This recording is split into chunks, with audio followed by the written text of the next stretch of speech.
run colder. I lead it, Persian, Steve, and Mystic. Whole squad locked in, we go ballistic.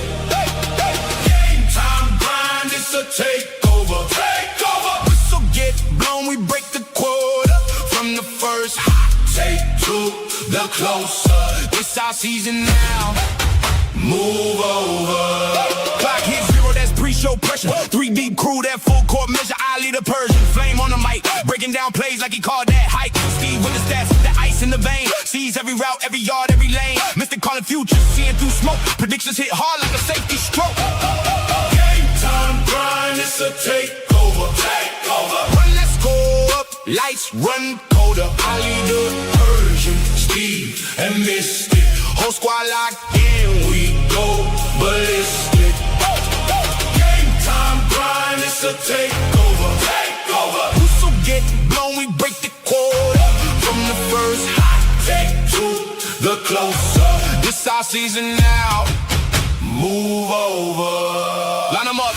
Who on heat? Who on heat? Saturday legends on the midweek scene. Who on heat? Kick off, talk till the sun goes down.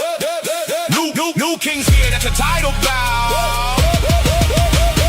Game time grind, it's a takeover. Run, let's go up, lights run colder. I lead the Persian, Steve, and Mystic.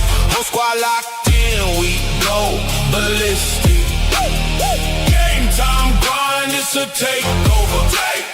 Whistle get blown, we break the quota. Game time grind, say the name louder. This our season now. Full power.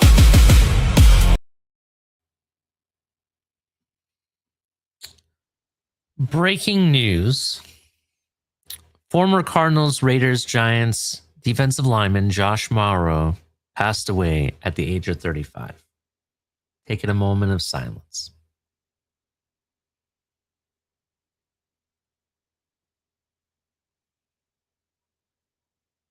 All right. Welcome to a brand new episode of Game Time Grind. I'm your host, Ali the Persian. We got Mystic and we have Steve. How you guys doing? How was your weekend? It was draft weekend, right? How was it for you guys?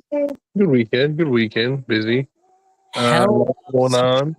Yeah, hell of some shows that went down. We went on like a mini marathon Thursday, Friday, Saturday too.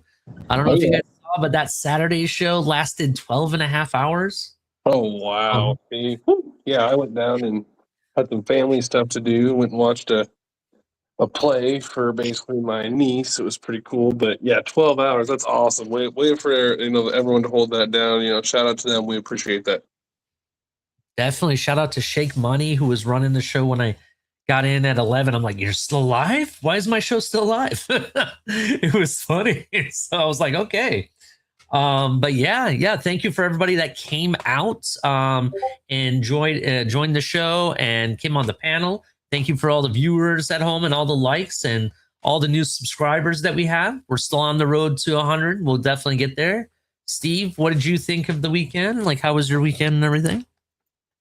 Much like Mystic, busy. But it was fun, man. Draft is my favorite time of the year. Like, even though this one got a little cuckoo, it's still just a fun time to see what all these teams think and who they take and how we're all wrong about every single pick. Like, it was a great weekend. It's my favorite time of year, man. I love draft. Absolutely. It's my favorite time of the year also. I love looking into the players, who fits, the grades they get. I have quite a few grades for some of these picks. So I cannot wait to go into that and talk about who won the draft. But before we get into that, everybody at home, make sure you hit the like button. Subscribe if you're brand new. If you're watching on the X side of things, come over from X, come over to YouTube, go to @4th and 10U. That's our handle. Come check us out. Join our channel, become a member. Subscribe and hit the notification bell. We're on the road to try to get to 100 subscribers. Once we get there, I have some really cool giveaways to give away. So it will be really good. But also, before we get into it, especially talking about the grades in the NFL draft and recapping it and everything, there's some news, Mystic. Would you like to talk about the NCAA announcement? Yeah, so looks like about 2 hours ago, they're in the process of finalizing an expansion to the men and women's NCAA basketball tournament to 76 teams. That's Why did crazy. they just make it? Why don't they just make it an even 100? I think That's that'd gonna be be fun. wild, dude. That Oh, would and be. it looks like they're targeting May, mid-May to get everything finalized, and next year will be the debut of the 76 seed tournament. I wonder how they're gonna do that. Are they gonna give like the top four teams like a first round bye? Maybe is that how That'll it's be coming something around? like that. Yep, you'd have to do that, or maybe like maybe they make the conference championships matter that much more, where the conference champions, you win it, you get that first round bye. Yeah, maybe something like that. That makes sense. I'm excited to see it.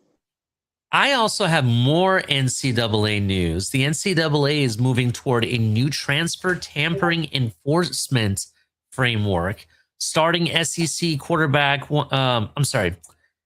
A starting SEC quarterback wanted to enter the 2027 transfer portal. His school tells him he can't unless he gives up the benefits tied to a revenue sharing agreement he already signed. This is the scenario the NCAA may be enabling with a little notice change besides itself. It's in the latest rules update. So they are putting more stringent rules.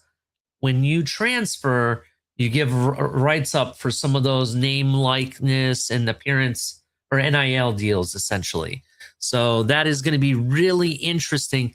I want to know, and I hate to be the person that does this, but the NCAA has kind of, let's be honest, I pardon my French, but they've been dragging ass in enforcing rules. And even when they do enforce rules, because sometimes they do, they enforce it upon the wrong team more harshly, whereas a team that may did something a lot worse, they don't necessarily get punished as bad. You understand? There's no equality when it comes to punishment. And I really feel if they're going to do this, that's great. They need to have more enforcement. They need to provide more punishment.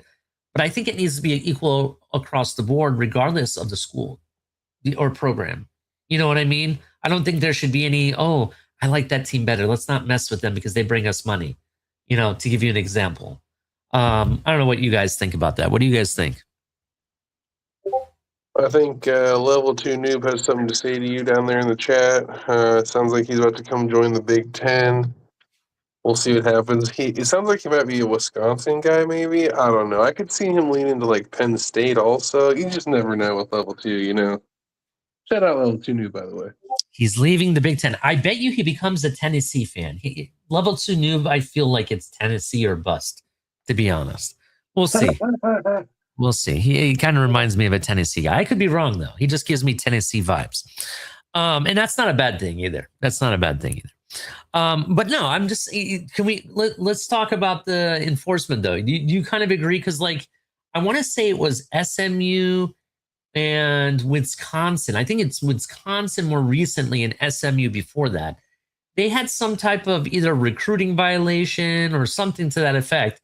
And they got I want to say, the backhand of God smacked at them, right? When you look at the punishment versus a punishment, and I'm not trying to be a hater here, but let's talk about Michigan for a second. Michigan, on the other hand, had a whole scandal that was based on cheating. What do you think is worse to you, cheating or recruiting violations? They're both a form of cheating, but one's cheating on the field and actually affects the game outcome, right? Yeah, I'm with you with that. And let me add another comparison.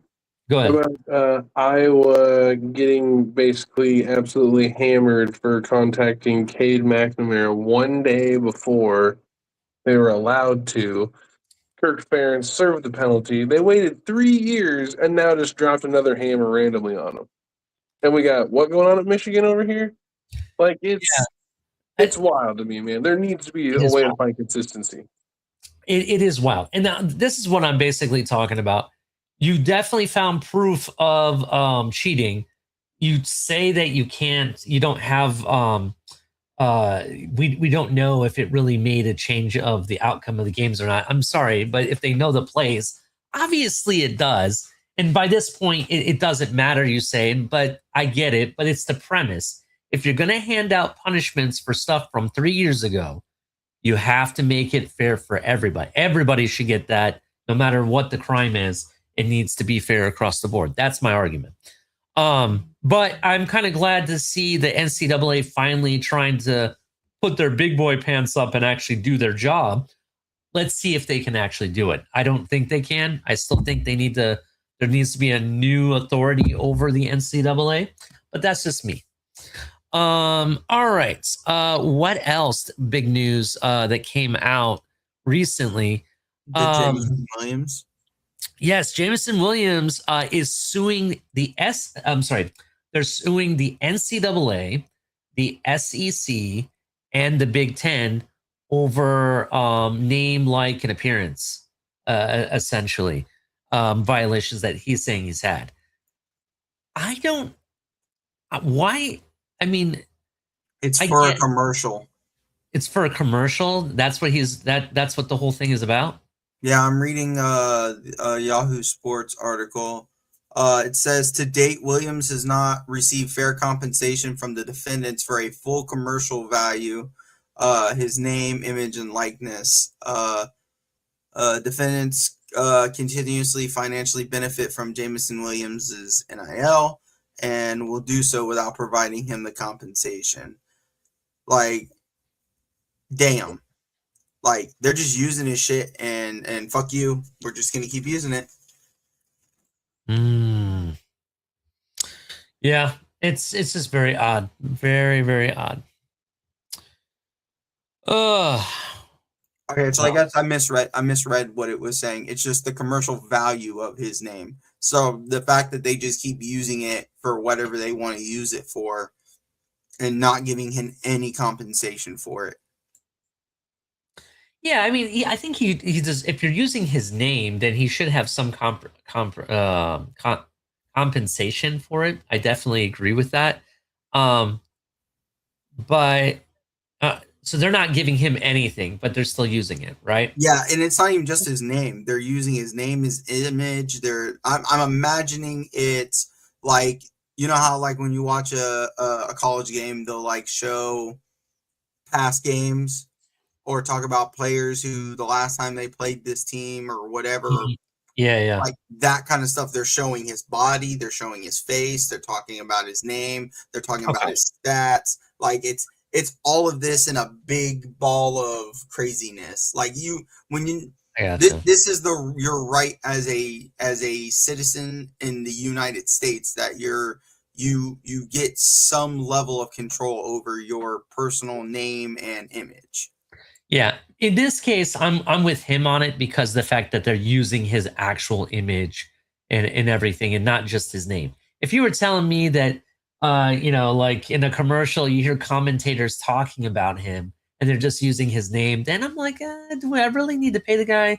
I mean, shit, we talk about all these players. Do we need to pay them? You know what I mean? You know what I'm saying? Like, I don't.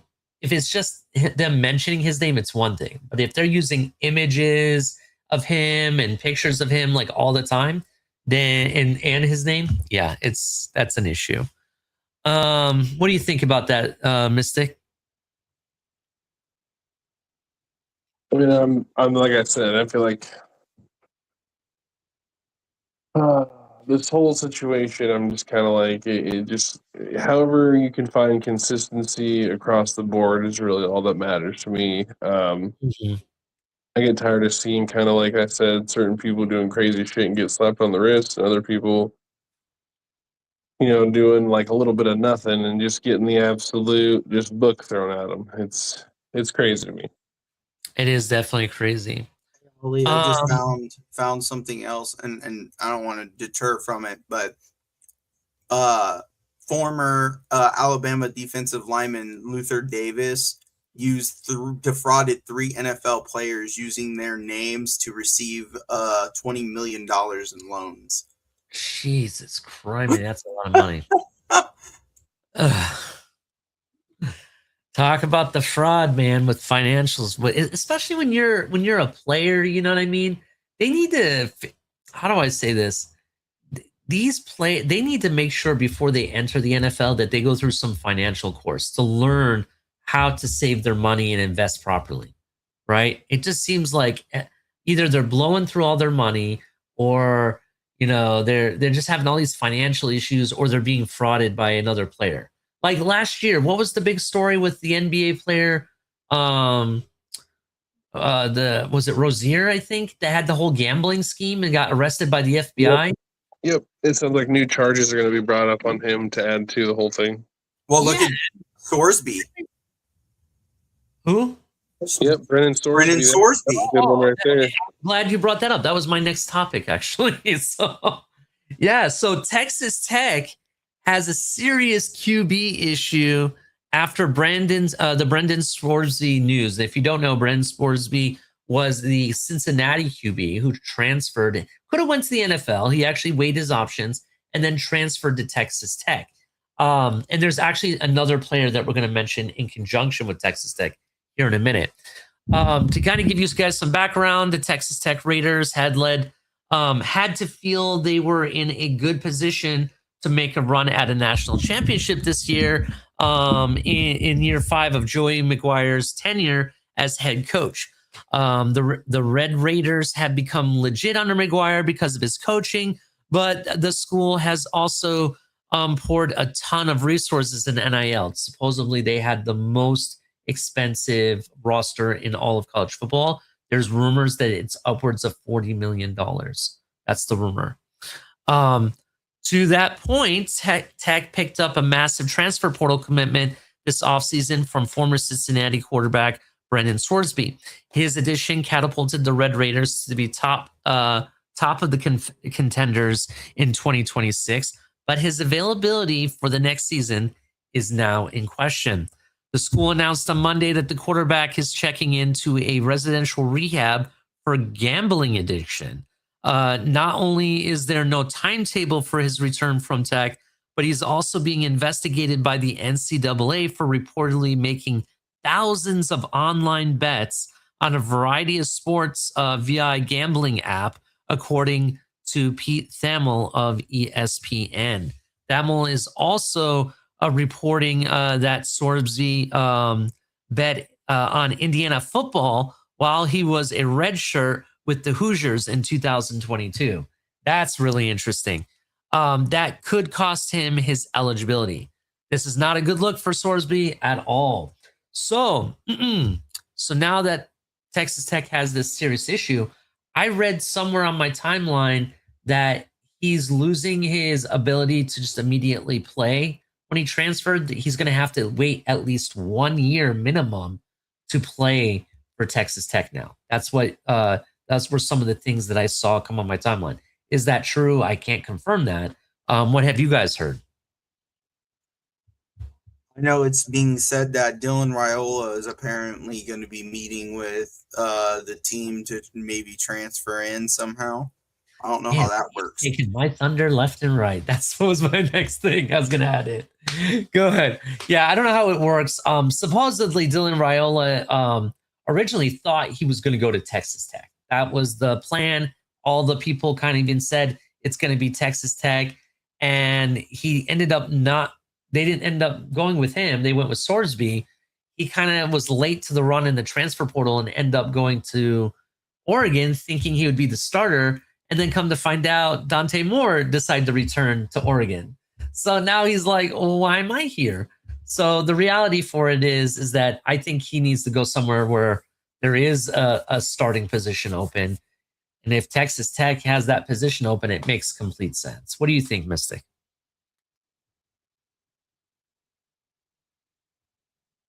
Mystic, you're muted.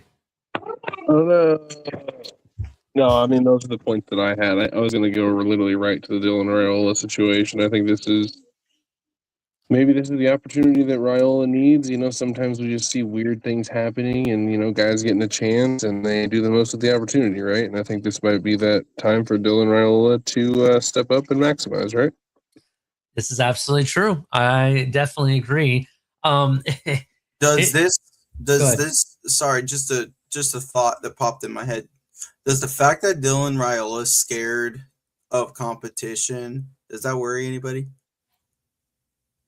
It worries me if I'm looking at him as an NFL prospect 100%, because the NFL is nothing but competition. You better come in ready to work and be in a competition. Um, and if you're not comfortable in that scenario, maybe the NFL is not for you. Nothing's handed to you in this I mean, game. I could be misreading how this all went about, but it seems like he was just trying to go to schools where he thought he was going to be the starter without winning it from the other guy. Like, I don't know if he can win it for Dante Moore. And I'm not saying that it's even possible for him to do that, but it's like, I think it's crazy that like he just he he's got like this thing where it's like, well, I want to go where I believe I'm going to be the starter, which yeah, everybody feels that way. But dog, like, you don't think you could beat out Dante Moore? You don't have no confidence in that at all? I don't know. If you look at the schools that he was interested in and was in talks with, because there was Texas Tech, there was Oregon. People said that he could come to Miami. Even Alabama was a team that kind of dabbled in talks with him. It just seemed like nobody really was even sure about bringing him in. You know what I mean? So I think his choices are being limited. But personally, I think he wanted to go to a team that they would prioritize him and his development rather than him having to work for it, if you know what I mean. So I don't know. Is that him not being afraid of competition? I don't know.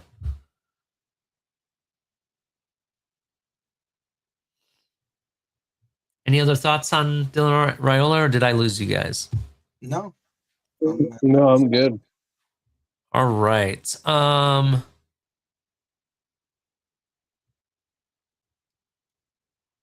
Here's a hot take question. This will be our last question before we move on to our main topic that will probably take up the rest of the time of our show. I saw this on Yardbarker and I actually kind of like the topic and want to discuss it.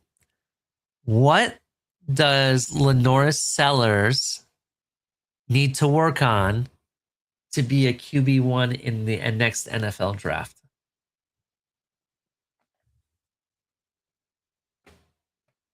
What do you guys think? Pocket presence. Pocket presence? That's interesting. What do you think, Steve? Learning how to literally throw the football into defensive coverage. Reading defenses? I think that would be better. Maybe reading and understanding the defense. All of it. Can I hit D for all?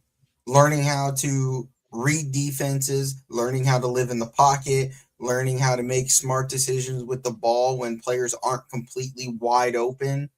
Like, it's E for all. So just to give our audience at home a little background of Lenoris Sellers, Lenoris Sellers definitely has the prototype to be an NFL quarterback. He's 6'3", 240 pounds, has all the athleticism in the world, strong ass arm.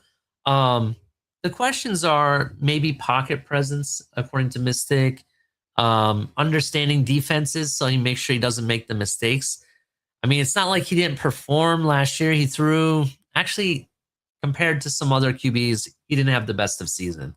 He had 2,437 yards, only 13 touchdowns, with 8 interceptions. His QBR of 61 was the 65th worst among all college football quarterbacks. His passer rating of 139.79 was 54th in the nation.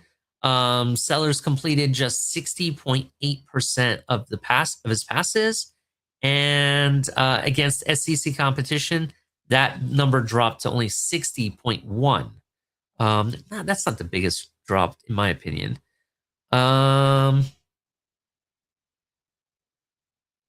Yeah, and the argument is right now that the NFL doesn't necessarily like to pick players with his type of athleticism if some of these other issues are happening.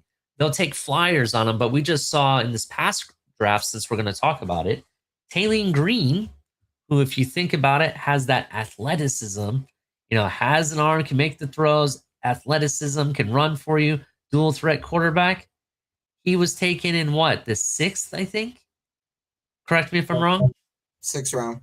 Yeah, to the Browns, right? Already loaded. So they're just taking a flyer on a QB. If you look at the QBs that were drafted in the first round of this draft, they're not your dual threat, super athletic freak type of quarterbacks. You just had 2, in fact. And I'm not saying that that's the reason why they wouldn't, because Cam Ward was taken in the prior draft, but it's not very often that you see that. You basically saw the prototypical type of quarterback, the Mendozas, over 6'2", 200 some pounds, strong arm. Those are the type of quarterbacks that you're seeing drafted a lot more often. My question to you guys is so you're saying it's really the pocket presence and understanding defenses is really what is going to be his biggest needs, right? Is there a way to even fix him possibly? That's my other question. Yeah, hard work at learning to become a true passer. Your legs can get you so far, but Lamar Jackson had to learn the hard way too. You have to learn how to pass. Jalen Hurts, he learned the same thing. So don't rely on the legs, rely on the arm, is what you're saying. No, don't rely on either. Learn how to throw the football into NFL coverage, because your legs will not be able to get you to that next level. The best quarterbacks in the league are guys who play from the pocket and use their mobility to get them out of trouble at times. Patrick Mahomes is not a supreme athlete, but he has enough athleticism that he can run when he needs to, but he plays from the pocket. Jalen Hurts, went from being a struggling quarterback who just was throwing the ball deep whenever he got the chance to and then running with it every other play, to a guy who still runs the ball but learned how to read NFL coverage and put the work in to become a passer in this league. Same with Lamar Jackson. And that's why they've been able to get to AFC, NFC championship games, and for Hurts to 2 Super Bowls in 3 years. Yeah.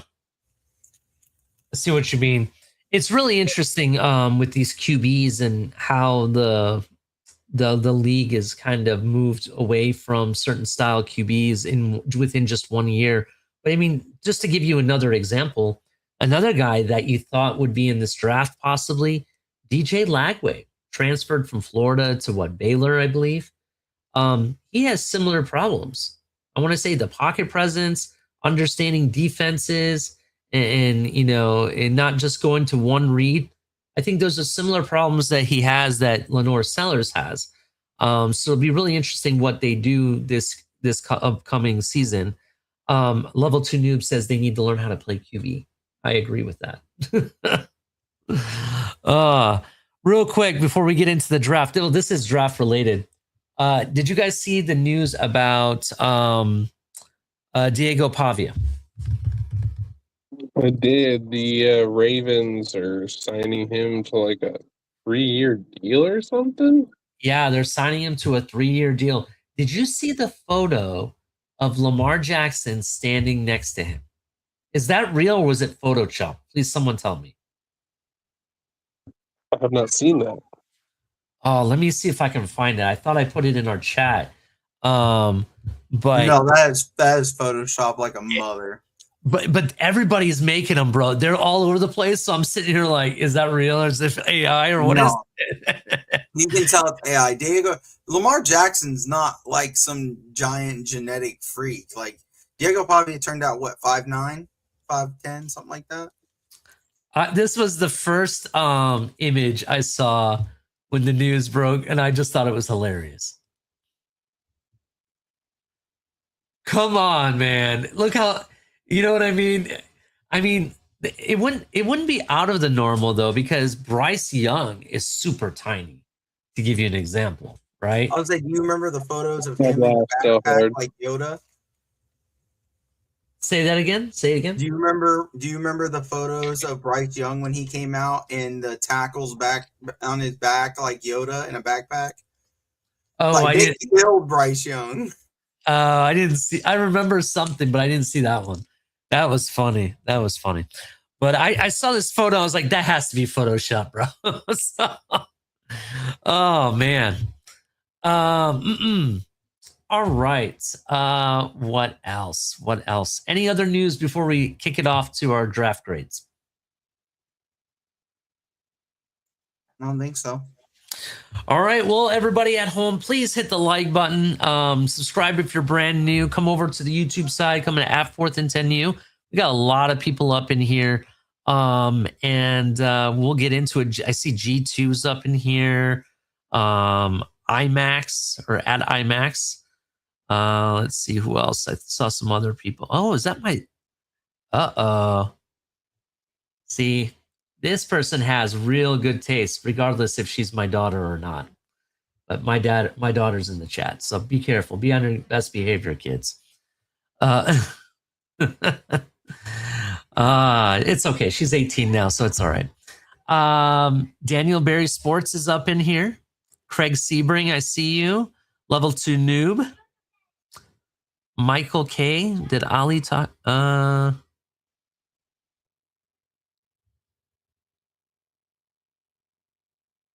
don't know what he's talking about. Some scandal. Not sure what he's referencing. Oh, I hope you guys took the bet with him, by the way, on the under of me mentioning wide receiver U, by the way.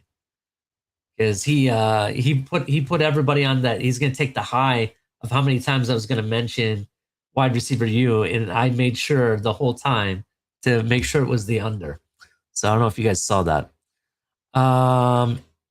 Let's see here. Shib's Army, what is up, sir? How you doing?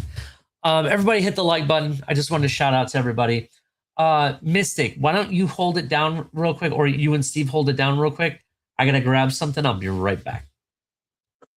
Sounds like a plan. I don't know where are we at here, Steve? Where are we at? Well, we can start talking about the draft and the wildness that was this draft this year. Again, things got bananas. A lot of teams started to reach.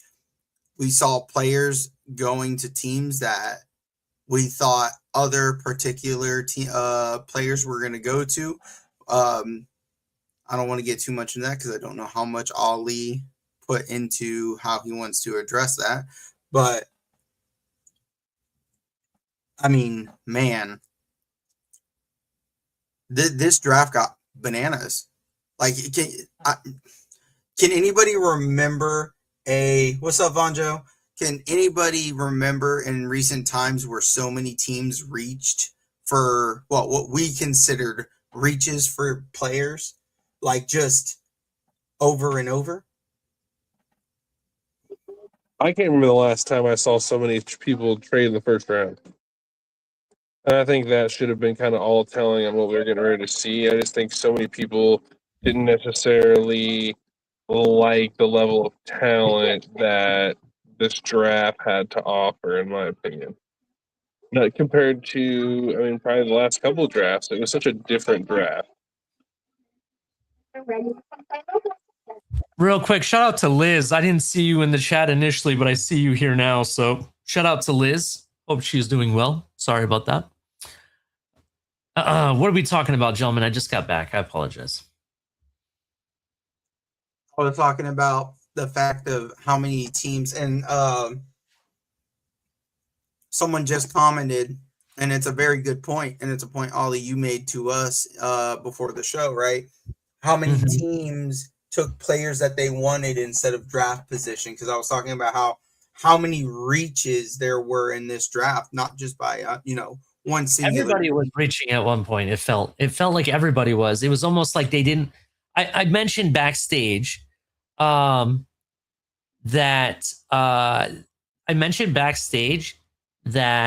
not everybody, I'm sorry, let me rephrase that.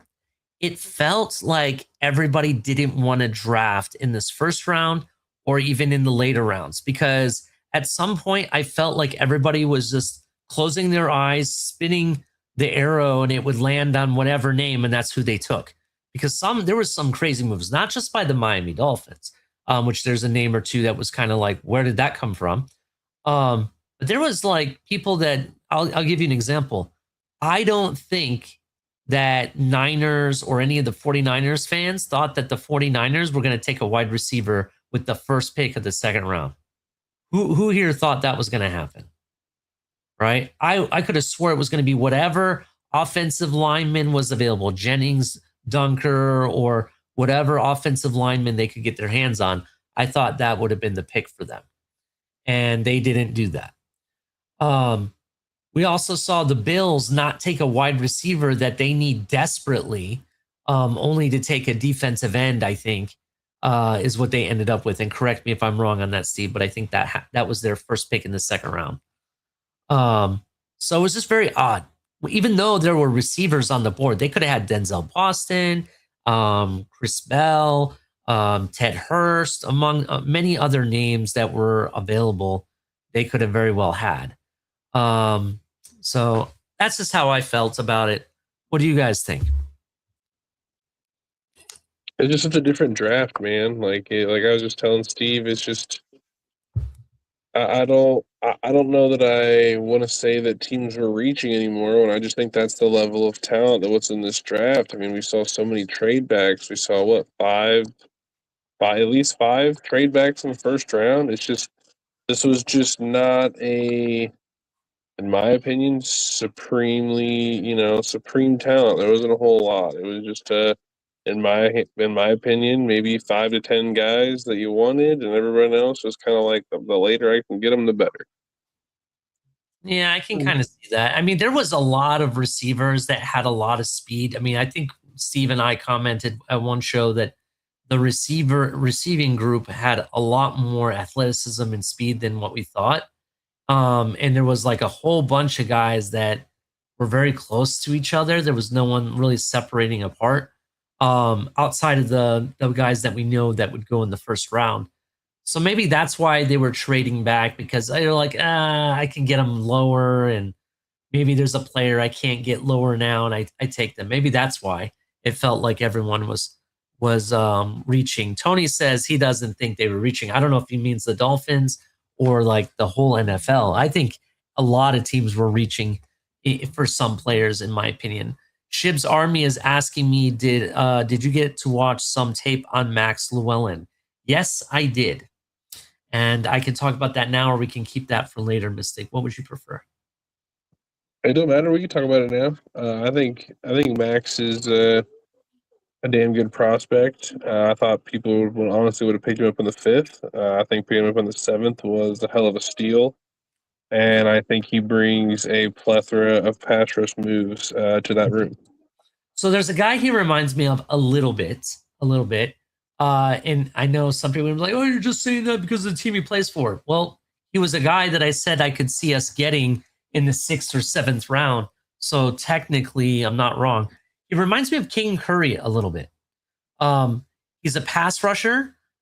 He does have more moves. I love that quickness that he has, that first step, and he can beat you on the spin move very easily. But he does two things a lot that I noticed that I really like. One, he rarely, unless he's getting around a defender, he rarely takes his eyes off of who has the ball.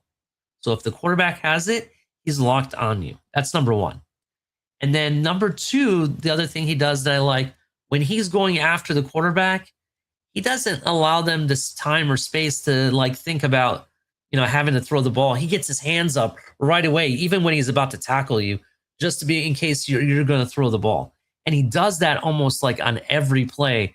And I really like that, because I feel that like more defensive ends or linemen, when they're going after the quarterback, they need to get their hands up in the air so they don't just throw it away.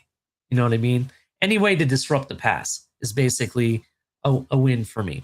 So I think he's an interesting prospect. Will he make the team? I don't know. We'll see. He does. We have Trey Moore now. We have to look at, and we have some of the guys already here, and we'll see if he fits. It's definitely a guy I could see that we could hold on to and develop. So that's my thought. Becomes immediately the best pass rusher on this roster, next to a certain UDFA that we got from Wisconsin. Well, why don't you talk about the UDFA real quick since we're talking draft? Go ahead. Mason Van Ginkel, Andrew Von Rager, certain, extremely good pass rusher from Wisconsin just so happened to come to the Dolphins as a UDFA, a certain player that I had been banging the table that we should go and get because he reminded me so much of a edge rusher that we undervalued from the day he got in the building and never gave him the credit for the type of player that he was, and then we let him walk out the door. This kid has, like, you just watch him on tape. He's not the most skilled player. He's not the most flashy player, but you know what he is he's a player. He makes plays. He's a playmaker at the edge position, and he has the athleticism and the size that you want for a player at that position. He can drop into coverage and a true outside linebacker in a 3-4 situation. Like, we absolutely and I said this to you, Ali, I almost like some of our UDFAs more than the guys we drafted at certain positions. I kind of think it's because it made sense at the time, right? But I think that our philosophy of what the Miami Dolphins, we'll talk about that for a second. I think their philosophy is changing, and we're just seeing sticker shock from everybody. Or when you rip a Band-Aid off, you know how it hurts. That's what I think people are going to. Or you could say they have Chris Greer derangement syndrome, where anything we do that's out of the ordinary is just wrong. You know what I mean? So for me, I think that when you look at it, when you take a step back and look at some of the players we brought in, it starts to make sense. We can start with Caden Proctor. I get why Mystic doesn't like Caden Proctor because of the character issues. That I can kind of agree with. We've already had to babysit players. I don't want to have to babysit more players. I agree with Mystic cold-heartedly. But at the same time, he has some ability where he is massively strong, has a nasty push that he can throw people off to the side, and it's going to help in the long run when it comes to the run game. You look at, and we'll skip Jacob Rodriguez because that was MVP pick for me. I love Jacob Rodriguez, and I can't wait to talk more about him. We'll come back to him. But you also look at the other picks, the offensive picks that we've had. You look at, we'll start with the tight end. That's the biggest subject in the Twitter spaces today. The tight end, granted, I did say that he was more of a 5th round or 6th round guy, but that was based on the fact that he's a blocking tight end. And a lot of times teams are more attracted to the more athletic tight ends, that, the ones that have really big time catching abilities. But if you really think about it, it makes sense in the system that they're going to be running. Now, we all know they've already said they're going to be running a West Coast system, but at the same time, are they going to be running the same system as we've had previously with Mike McDaniel? No, they're not going to. They're going to play smash mouth football. They're going to play an old school version of the West Coast, which is a lot more running. And it's going to be a shift from being passing heavy with run to being run heavy with pass. That's what they're looking to do. And when you have a tight end, that the nickname is the last offensive lineman, or the other offensive lineman, whatever they want to call him. When you have that that kind of nickname, you better be a hell of a blocker. And if you go watch the tape on Kazmarek, he definitely fits that profile. 6'5", 261 pounds, beast at blocking. There's videotapes of him blocking the hell out of the goal line, where he blocks 3 guys at the same time and clears a hole for the running back to run right into the end zone, right? You see him blocking the first guy, throwing him on his ass, and then turning around and blocking the second level guy while the running back's running behind him, right? You need that type of blocking to be able to run your, not necessarily run your offense, but I think execute it to the level that you're looking for, right? Our offensive line, how it sits, do you really trust Austin Jackson? I don't. Even if you put Caden Proctor in Austin Jackson's position, that still leaves a hole at guard, right? So why didn't you get a guard? Well, I want to say that they're trying to, build the team in a way that they felt they could maximize the position.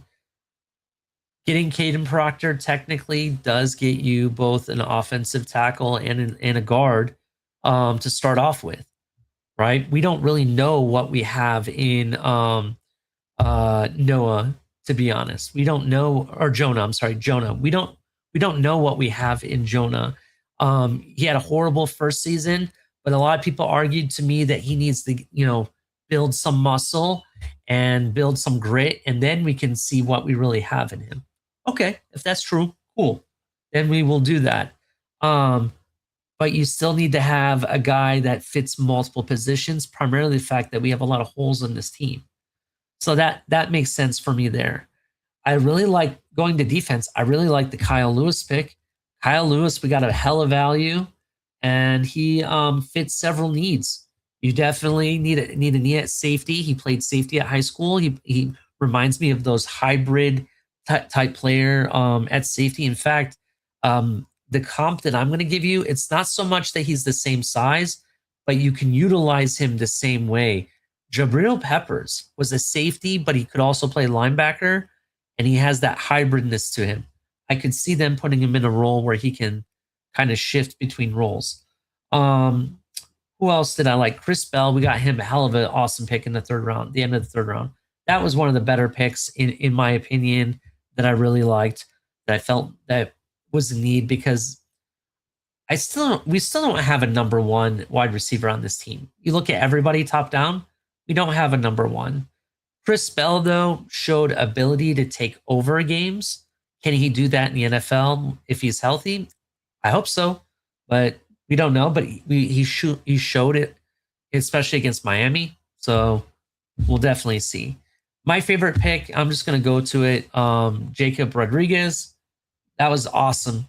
That guy is awesome. I found out that he's being mentored by both Zach Thomas and oh God, what is the other person's name? Why can I not think of Brooks? Jordan Brooks is also mentoring him, a guy we already have in the building as one of our linebackers. So I didn't know that. So that was really awesome. And I can't wait to see him hit the field. What you told me about the Senior Bowl, about how his knuckles were all swollen and everything from punching the ball out. That's my tough kind of middle linebacker that I want. So anybody that brings violence, and I think he can do that. I think he's a sure tackler. The question mark, there was 2 question mark picks for me in this entire draft. One of them was the Caleb Douglas, the wide receiver, right, out of Ole Miss, I believe is where he went. Or did he go to a different school? Caleb Douglas went to Texas Tech. Texas Tech, I'm sorry. I don't know why I'm thinking Ole Miss. Texas Tech. And and it just, I get it. It doesn't really make sense. There's better wide receivers. You could argue that. But what I'm going to argue, and not really argue, but just give them the benefit of the doubt. I'm not saying I like this pick at all, because I don't. What I'm just going to say is that he may serve a role or purpose that we just don't know yet. And that's the problem. We don't know it until we see it in action. So I'm going to reserve the right to maybe judge some of these picks until we get to the training camp and stuff, and we can see it firsthand. Then maybe I'll be a little bit more lenient, or even more judgmental if it's not working out. who was the other one? Oh, the tight end out of Mississippi State, the English guy. No offense to him, if I get it, he's English, cool. He's one of those athletic type of receivers. But we could have had someone much better. I felt, if you wanted that type earlier in the draft, maybe with one of those third round picks. I don't know. That's an argument. It was just a weird pick. Oh, another defensive guy I forgot to talk about, Taff or Tafe, however you say his name, out of Texas. Taff. Taff. I like what I saw on tape. The only thing I don't like, he doesn't seem as physical when he's tackling as I like. I like real physical, violent players. So I don't know about his physicality. His mental side of the game and his football IQ is what everybody is telling me is off the charts. He's really a locker room guy, a guy you bring in that can really bring everybody together. It was really cool. I don't know if you guys saw, but at his party draft party or whatever, everybody and their mother showed up. In fact, players in today's NFL even came to his draft party to be there for when he was drafted. And the first call he got wasn't his agent. It wasn't the QB Malik Willis or someone else. It was the backup QB for right now, Quinn Ewers, who called him because I guess him and Quinn Ewers are like best friends. Yes. Yeah. So I thought that was kind of cool that he already knows people. And did you guys notice the Dolphins drafted or brought in a lot of players from Texas this year? It was kind of interesting. What do you guys think of that? I like it a lot. And if you know anything, you know that Texas is they're all about football in that state. So I'm all about it. They also seem to, his front office has a philosophy from what I can see, and they have a clear-cut understanding of who and what they're looking for and how they want to execute it. Now, is it going to turn into success? Well, I mean, time's going to tell. But again, I think that's what goes into the whole, I don't believe people were reaching. I think people were getting people that they saw that fit the need for their team. Not just talking about the Dolphins, I'm talking about all sorts of teams. I mean, you saw people, we look at other people's drafts, we're like, some of these drafts, man, they hit, but overall, I'm with you. I'm pretty much with you 100%. I mean, I even like the Chris Johnson pick, and a lot of people weren't. Yeah, I forgot about that. Mm-hmm. I like that a lot. I think that pick, I said after we picked Rodriguez, that pick made more sense when we drafted Jacob Rodriguez. That mold, that fit, that physical understanding of that's the physicality we want on that defense. So I'm happy.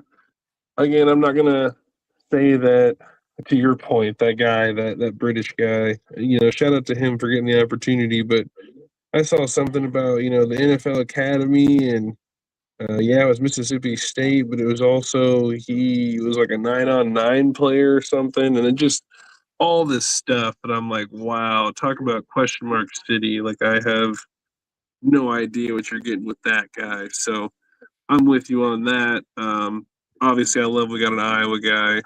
I love Max Llewellyn. But even, again, the Caden Proctor thing is the potential and the upside, everything that we've ever wanted at that position, 100,000%.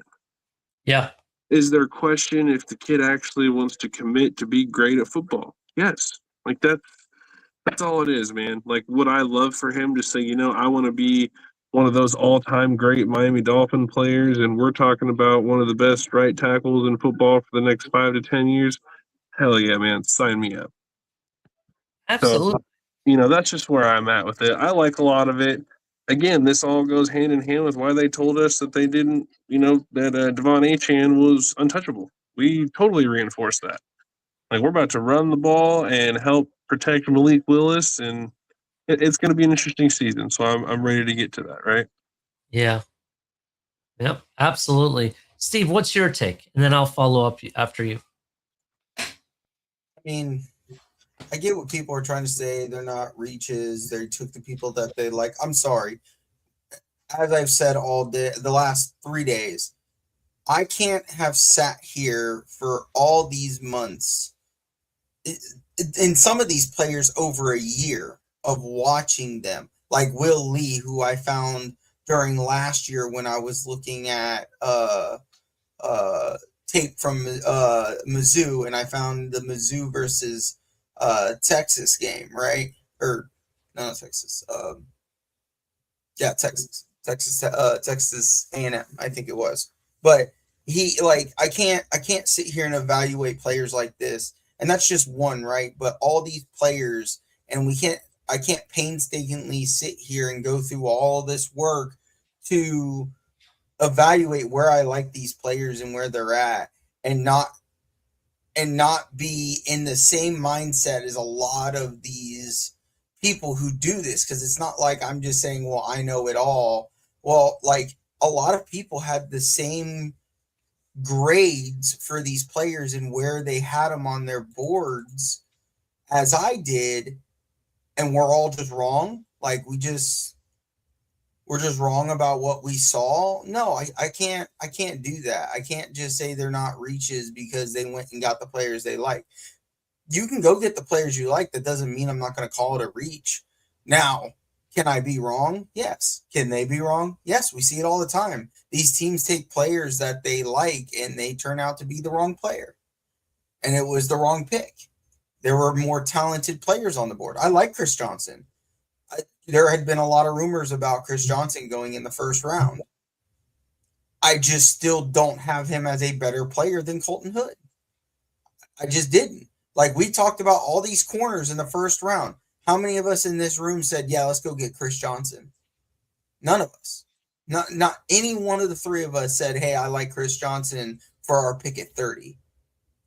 We said Avion Terrell. We talked about Colton Hood. We talked about a certain gentleman whose knee we really had to have conversations about. And I said I didn't like him because of the knee injury. And it turns out the league didn't like him in the first round either, in the young man from Tennessee.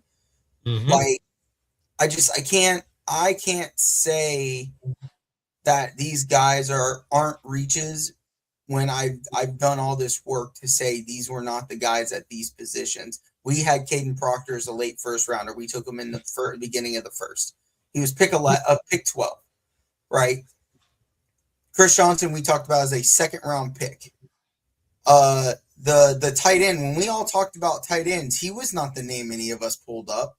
He was not the guy. We talked about Justin Jolly. We talked about the other tight end from Ohio State. We talked about like a number of other tight ends. None of us thought about him.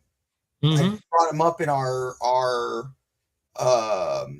like secrets, and or what do we call it? Our sleepers. Our Right? mentions, our must-haves. Like, a lot of these guys weren't in there for sure. No, and that's why I said I have to stick to my evaluations that I've had, because otherwise I'm just saying stuff on the internet and there's no value in what I'm saying. You know what I'm saying? Like, you get what I'm trying to say? I hope this works out. And I think, again, this isn't just a Dolphins thing, and I don't want it to make it just sound like a Dolphins thing, because I think a lot of teams did this, right? Mm-hmm. Like, the San Francisco 49ers took a wide receiver with their first pick.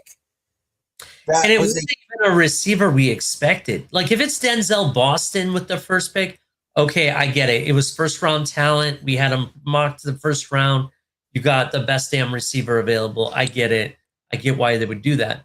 But it was not even a name that I even had as a possibility there, if you understand what I mean by that. Yes, and it was a guy who was being talked about as a maybe third round pick, right? The tight end that we drafted in the 5th. Now, it's a 5th round pick, so you're just taking stabs anyway.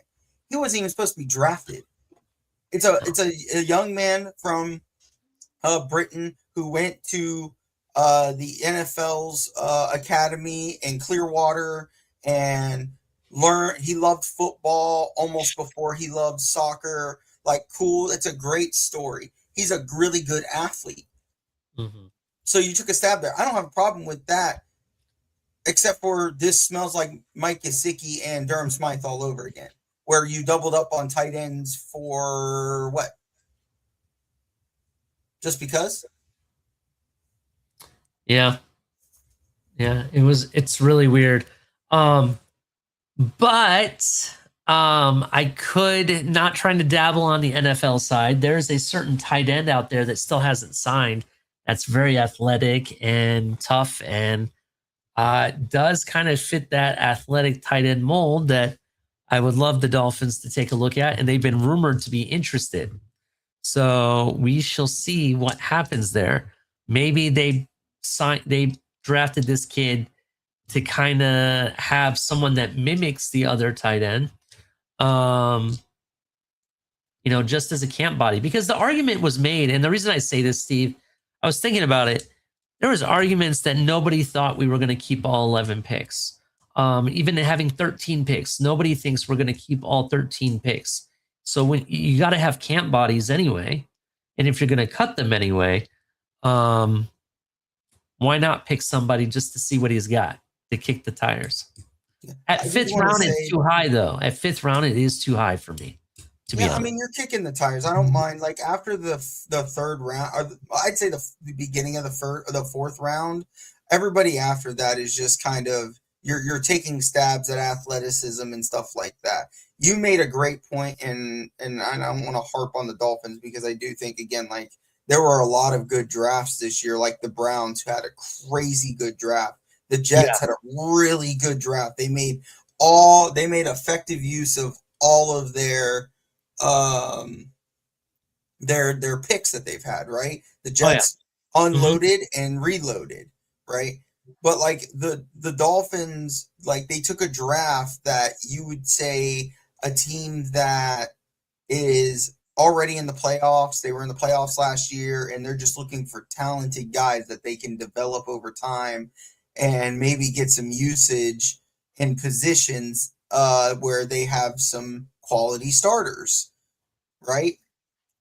That's not where Miami's at. We needed to get as many quality starting type players that we could get. So I just don't know how many of those they got. Maybe like Jacob Rodriguez, absolutely. I think Kyle Lewis is going to be a really good starting box safety for Miami. I think that they went and got a really good wide receiver and got a steal for Chris Bell because he was injured, and even the injury didn't stop people from having him as a top 30 pick. I think some people had a top 60 pick, but like I don't know. It feels like we kind of had a little bit of a wet fart, and we got to see what it turns out to be. And when you look at it and compare it to the Browns, the Jets, and teams like that who really made the best of what they had. Well, bro, if you're talking about a wet fart, man, those do not smell good at all. In fact, those are the worst. So damn, I was not looking for that. Yeah, but a wet fart can still be better than having a brown bomber, right? That's true. That's definitely true. You would know about that. I'm just kidding, Steve. I'm just kidding. Listen, I agree with you 100%. I agree with you 100% on it. It's just, it was kind of flipped upside down. Players were going in different positions. Like even when we had the position correct, they went with different players. It's like we couldn't really get a consensus of who liked which player on each position. It was very, after the first 10 picks, it was really weird how it went down, to be 100% honest. Let's go by round, okay? I'll go ahead and start. My worst grade for the first round was the Rams. The Rams decided to go with Ty Simpson, of all people. And it's in a time frame where you have to put you only got one season left with Matt Stafford unless you're going to sign him to an extension for two more years. You need to make sure you provide him more weapons, maybe something that can change the game. They got into, I think they were one game away from the Super Bowl this year. Correct me if I'm wrong on that. And they didn't really make any changes whatsoever to really make a difference to make the situation better for this year. You know what I mean? They didn't do that. And I don't know what you're thinking going after Ty Simpson. Granted, I don't think Ty Simpson is really your long-term solution. And look at it this way. I said this behind stage. Ty Simpson is more Jared Goff than he will ever be Matt Stafford. He doesn't have the Matt Stafford arm. He doesn't have the ability to really be that gunslinger quarterback that Matt Stafford has. They moved off Jared Goff, who was their number one pick overall, I believe, quite a few years back, right? Why? Because they knew they could only take him so far, right? He could only get them so far. So they went and got Matt Stafford out of Detroit. And we know what they said. The first thing they said about Matt Stafford and his abilities, we're going to win the Super Bowl. And they bet on it, and they won the fucking Super Bowl. Excuse my French. And I'm sorry, my daughter, don't tell your mom. She'll be mad at me. But the realities of it is the fact that they went complete 180. And I don't even think their coach was on board. He didn't seem happy with the pick either. Did you see his face? I don't know. What do you guys think about the Rams pick? I mean, do I think it was early? Absolutely. Do I think they could have went and got, a weapon for Stafford and got Ty Simpson maybe in the second? Maybe. I mean, we anticipated the Jets to take him, shortly after, but at the same time, regardless of, how we perceive who and who he can't be, they need to have a plan in place for when Stafford is going to be there or if an injury pops up and he's done for the season type of stuff. You just never know. So having the guy for the future is good to have now. And I think this is one of those drafts that if you got a quarterback in this draft, you see what you potentially have in him, maybe sooner rather than later, and you prepare for maybe next year's draft, right? Yeah, I mean, look at it this way. Look, maybe, and okay, let's take a step back. Maybe they do plan on, the only way I see this making sense, the only way I see it making sense, and it's something I should have thought of, but there hasn't been a team that has done this in quite some time. Now, I don't want to say they haven't done it recently, but it's been quite a bit of time back. The Packers did this, and they didn't just do it once, they did it twice technically, right? They drafted Aaron Rodgers when they had Brett Favre, right? They drafted Jordan Love when they had Aaron Rodgers. Maybe the Rams are finally doing that. Maybe they're looking at this like, okay, we're not bringing Ty Simpson in to be the immediate starter, but he's the guy we want, and we want him to develop under Matt Stafford for when we do move to him. But then again, the traits that Matt Stafford has in versus Ty Simpson just doesn't, they're not the same. So it's just kind of weird, the whole pick. But the other part of it, you look at it is, okay, maybe he's the QB that they want to get. Okay, I'll give you that, but I don't know. Maybe they should have looked at trading back a little bit. But then again, you're right. The Jets are there. Maybe they want him. CCRR is saying that he's the best QB in this that was drafted. I'm sorry, Ty Simpson is not that guy. Go watch the Florida State Alabama game, and then come back and tell me if he's really that guy. Because I know a guy. I know a guy that's from a Cuban guy that lived here in Florida that got drafted number 1 overall. That's Mr. Clutch, and that guy don't miss, and he beat every big team, including Alabama, including the Ohio States of the world and Miami's of the world, to prove his point. So all I'm going to say is that was the best QB in the draft. Go ahead, Steve. Can I make an argument on this? Sure, definitely. Do you think Ty Simpson would still be what you think he is after another year in college? Do I think he'll still be what he is now? Yeah. Yeah. You don't think he can develop he doesn't have, let me rephrase that. You don't think he has the athleticism or the arm, enough of an arm that learning NFL, how to play against NFL defenses could make him a better player? Okay. So maybe he develops his football IQ a little bit more, but I'm looking at Alabama track record. So what you're telling me is the best we're going to get is Tua. Because that's what we said about Tua. He didn't have the strongest arm, just like Ty Simpson, but he could read defenses, right? That's what everyone argued. Mm-hmm. If that was the case, then why did we see a lot of these issues throughout Tua's career here in Miami? Because he didn't get to sit an entire year behind one of the best quarterbacks in the NFL.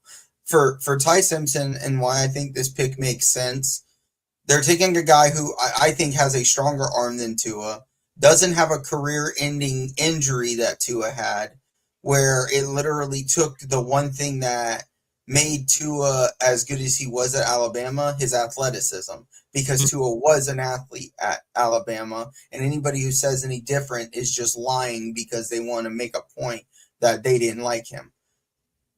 Ty Simpson is enough of an athlete that he can get out of the pocket and make plays outside the pocket. He has a strong enough arm that he can make most NFL throws, right?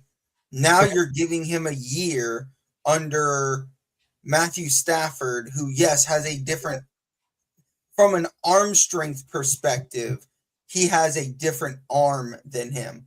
But from a play type, playing on timing and rhythm, which Stafford does quite a bit, and reading NFL defenses, he now gets to sit for an entire year and learn how to be a NFL quarterback behind one of those guys in a scheme that fits what he does really well.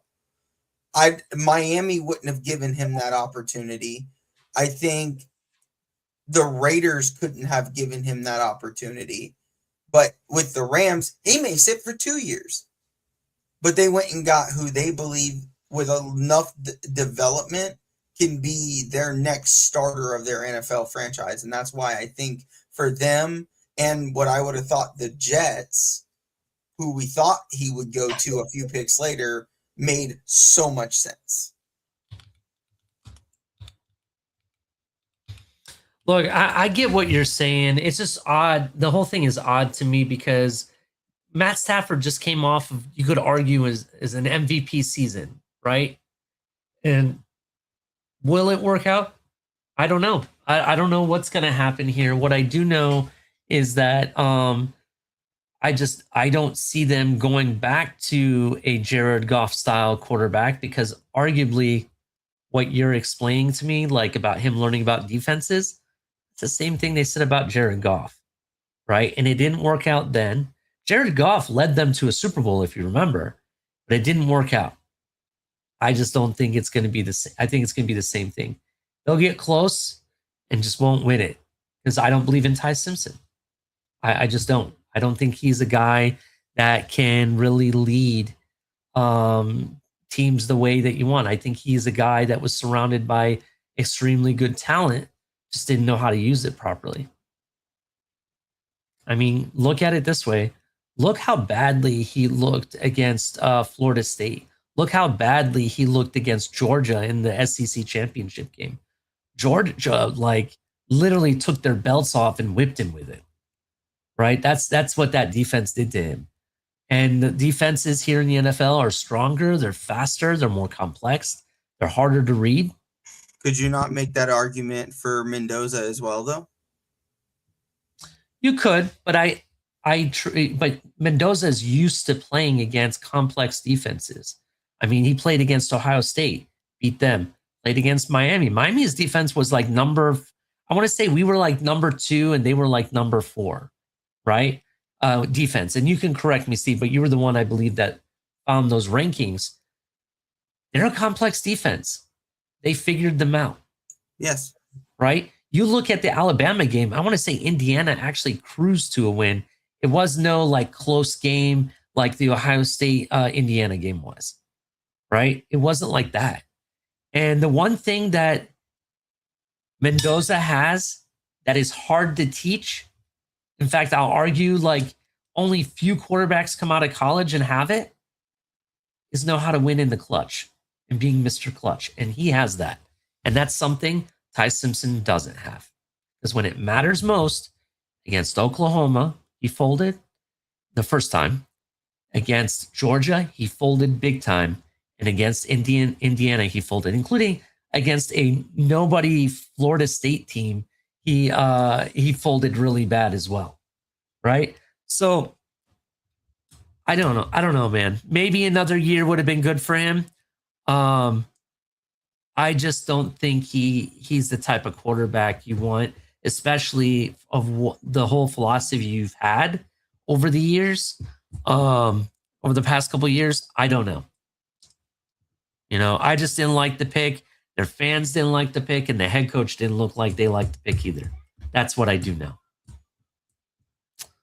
So put in the chat. Everybody in the chat, hit the like button. Tell me what you think of the Matt Stafford pick. What grade would you give it? Do you think it's right? Do you think it's wrong? Put in your opinions. I'd like to know. Steve, let's start with you. Where in the first round, what pick do you think was really crazy that you gave it like a C rating or something lower?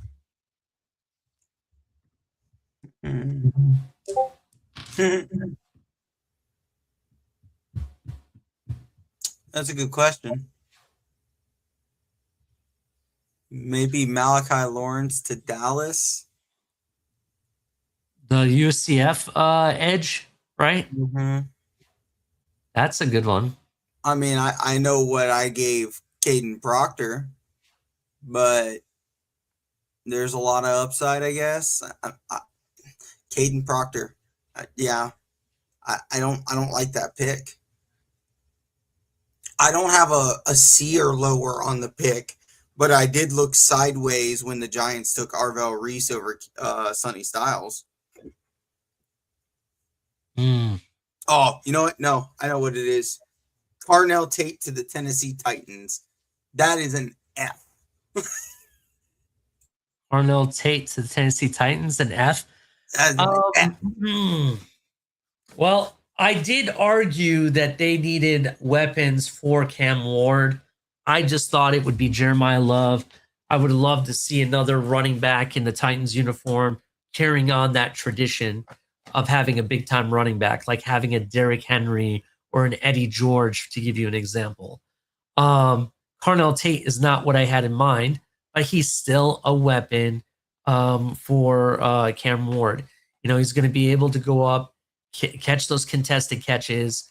I just think at number 4, it was way too high. I told you people were really high on this wide receiver. I don't know why, but at number 4, it was extremely high. I had him more of like number 8 or number 7, to be honest. I thought he would have been a great fit for the Commanders. New Orleans got it right with the receiver. Oh, yeah, they did. They got a really good one. That's who Tennessee should have taken. Yeah, the Saints, I gave them I don't want to say A. I was going to give an A+, but the fact that Jordan Tyson does come with some injuries, I gave an A- for the Saints. Commanders did get a hella good player also in Sonny Styles, who I was surprised to see drop out of the top 5. Arvell Reese over Sonny Styles. I think the Giants made a mistake. I'm going to tell you right now, Harbaugh made a mistake from the get-go. He took Arvell Reese over Sonny Styles, and I think that was a big, big mistake. Arvell Reese is good. He's athletic. You know, I still think there's a question of how you're going to utilize him defensively. But Sonny Styles, I mean, you're getting the football IQ. You're getting the freak athleticism, the lunch pail guy that's going to go to work and, you know, really drive it home in whatever you ask him to do. He's the total package. I don't understand this Arvell Reese pick at all with the Giants. I also did not like the Giants' second pick, though I get it. They went with Francis Maioga or Mainoa. I'm sorry, however you pronounce it. I get the pick. The reason I don't like it is because there was another guy that I felt they should have addressed who would have really maximized their defensive stronghold on their team, and that's in the safety position. And even their fans think they should have went Caleb Downs. That's just me though. But Cowboys got it right at that pick, and I give them an A+ for trading with us and grabbing the guy they want. So, What about What are you, your Miss? thoughts? Mystic. Uh-oh. I stepped away for a second. I apologize. I missed the question. This is why you should do your homework, son. No, I'm just kidding. Just kidding. Um, hey, Nene, how's it going? I just saw your chat there. How you doing? How you doing? Um, real quick, what are your thoughts about see what Steve said? Steve said he gave an F to Carnell Tate to the Titans. I said it was way too high for Carnell Tate. I also made mention that I didn't like the Arvell Reese pick for the Giants, that I thought Caleb Downs or Sonny, actually more so Sonny Siles would have been the better pick. That would have been the total package for them, to be honest. Doesn't that kind of like reinforce what we were just kind of saying with what this draft is, though, where people just kind of maybe over evaluated and or took guys that maybe they see might have just fit their system, what they need right now? Like, again, not saying it's the right thing, right? Because again, we talked about Carnell Tate being overly evaluated, even though we didn't think he was the first wide receiver that needed to be taken off the board. He was again. You know, we talked about that, and it's weird. It's weird to me. I don't know if number 4 is where it is. I don't know if I give it an F because Cam Ward needed a weapon, but doing it at 4 is pretty wild. You're paying that dude a crazy amount of money. I'd put it probably in the average of like a C, just because it's totally average. It was a need, but it was definitely you could have got something else, I think. Shout out to Nene. Nene says that she finally finished school and she can start support the channel more. I really appreciate it. Nene. Thank you, and shout out to you, and congratulations with finishing school. That is awesome. That's one thing I admire about Nene. She was telling me she just goes to go to school kind of thing. Like she only drives education, and I think that's awesome. So, Mystic, what is your crazy grade for the first round?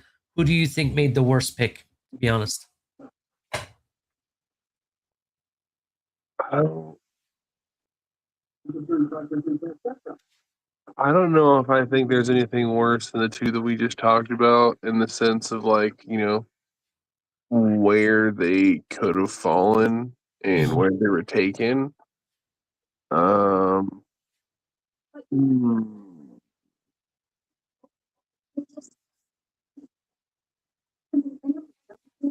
Yeah, no, I don't know if I have necessarily like a complaint about the first round besides what we just talked about. I do have kind of like a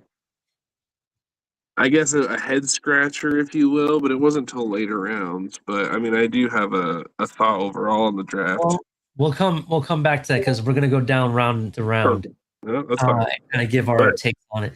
I'll give you an honorable mention, not the fact that they had a bad draft, I would say, in the first round, but the Seattle Seahawks did something, and you can ask Steve. I was predicting that they would do, and I said, watch, they're going to take running back because they got rid of Kenneth Walker, and that's what they did. They took a running back.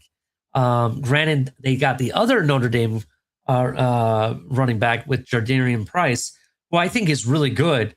I do think there was other needs that probably could have been better there. Maybe bolster that defense a bit, maybe something like that. But I just wanted to bring up Seattle because that was funny how I said they were going to bring in a running back. I predicted that, to be honest. Any final thoughts before we move on to the next round, Steve?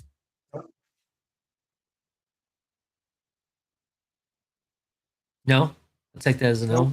Okay, couldn't hear you, sir. All right, second round. Second round started off with a banger with Deshaun Stribling being drafted with the first pick of the second round by the San Francisco 49ers. That was very odd. There was some other odd ones. I want to say the Vikings taking Jake Golday. That was interesting. Jaguars with the Nate Borkicker, the tight end. I don't know if he was a second round grade, to be honest. Marlon Klein to the Texans. That was interesting. They already have tight ends. Wasn't a need for me in that aspect. I will say probably, I'm going to say Jake Golday was kind of a head scratcher for me. I felt Vikings really needed maybe another safety, to be honest. They had some people leave recently, maybe even bolster that defensive line even more. Because they have that to worry about. That was my biggest concerns with Vikings. Getting the linebacker was not one of the positions I thought they would go after, especially since you skipped on getting a safety in the first round. I thought they would get one of the better safeties that were left, maybe an Emmanuel McNear-Warren, who I think felt was deserving a second round pick. You could have got him there, and you decide to skip out on that too. What do you think, Steve? I think they made a good decision because they ended up getting a starting safety in the third round with Jacoby Thomas. That's true. They eventually made up for it. You're right. At the time, it was just odd. And Golday was a second round graded, late first, early second round graded player from most people. And he was the fourth best linebacker, depending on how you looked at the board. The worst pick for me was San Francisco. I don't understand. I just don't understand. And again, it may be because I was not a big fan of the kid. He has talent, so I see it, but I don't like in comparison to what was still on the board. Like Denzel Boston went afterward. Jeremy Bernard was still on the board. Malachi Fields was still on the board. Like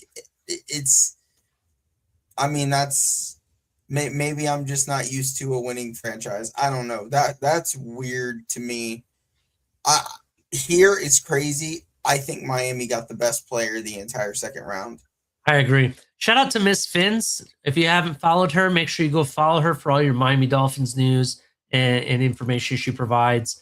Her and also seeing color and stuff on the show every once in a while is really awesome. So shout out to Miss Fins. She says that, Ali, you look like a musketeer with your stash. Well, I'm all for one kind of guy. You can ask my wife. I'm all for one for her. So yeah. She also showed up to our takeover of the tailgate as well. So yeah, she did, definitely. So shout out to her. And she also says, great show, guys. Thank you. I appreciate that. I do agree with Nene's take here. Thomas to the Vikings is a steal, and I definitely agree with that. That was one of the picks that maybe we should have made in the third round. So I'm just going to point that out. But go ahead, Steve. Go ahead. Continue with what you're saying. No, that was it. What do you think, Mystic? Do you agree with him, or what is your take on the second round? Was there any crazy pick that you have to give it lower than a B, like a C or worse?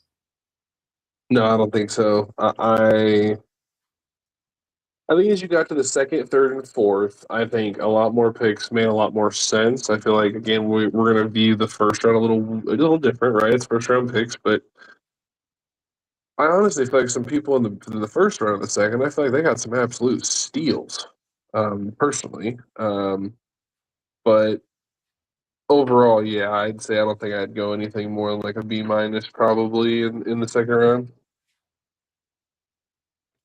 Nice hanging out, level 2 noob. Shout out to you. Maybe one day we'll find out what that team is that you're leaving the Big Ten for. I can't wait to find out. Well, I asked if it was Michigan. He said he can't align himself with Rashad. So you're safe of one more Michigan fan. Maybe he's a Notre Dame guy. He's just going to be independent. That would make sense. Just going to point that out.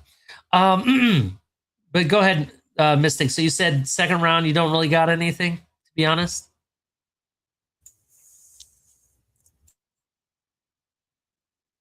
I'll take that as a yes, Mystic. Thank you. Yes. All right.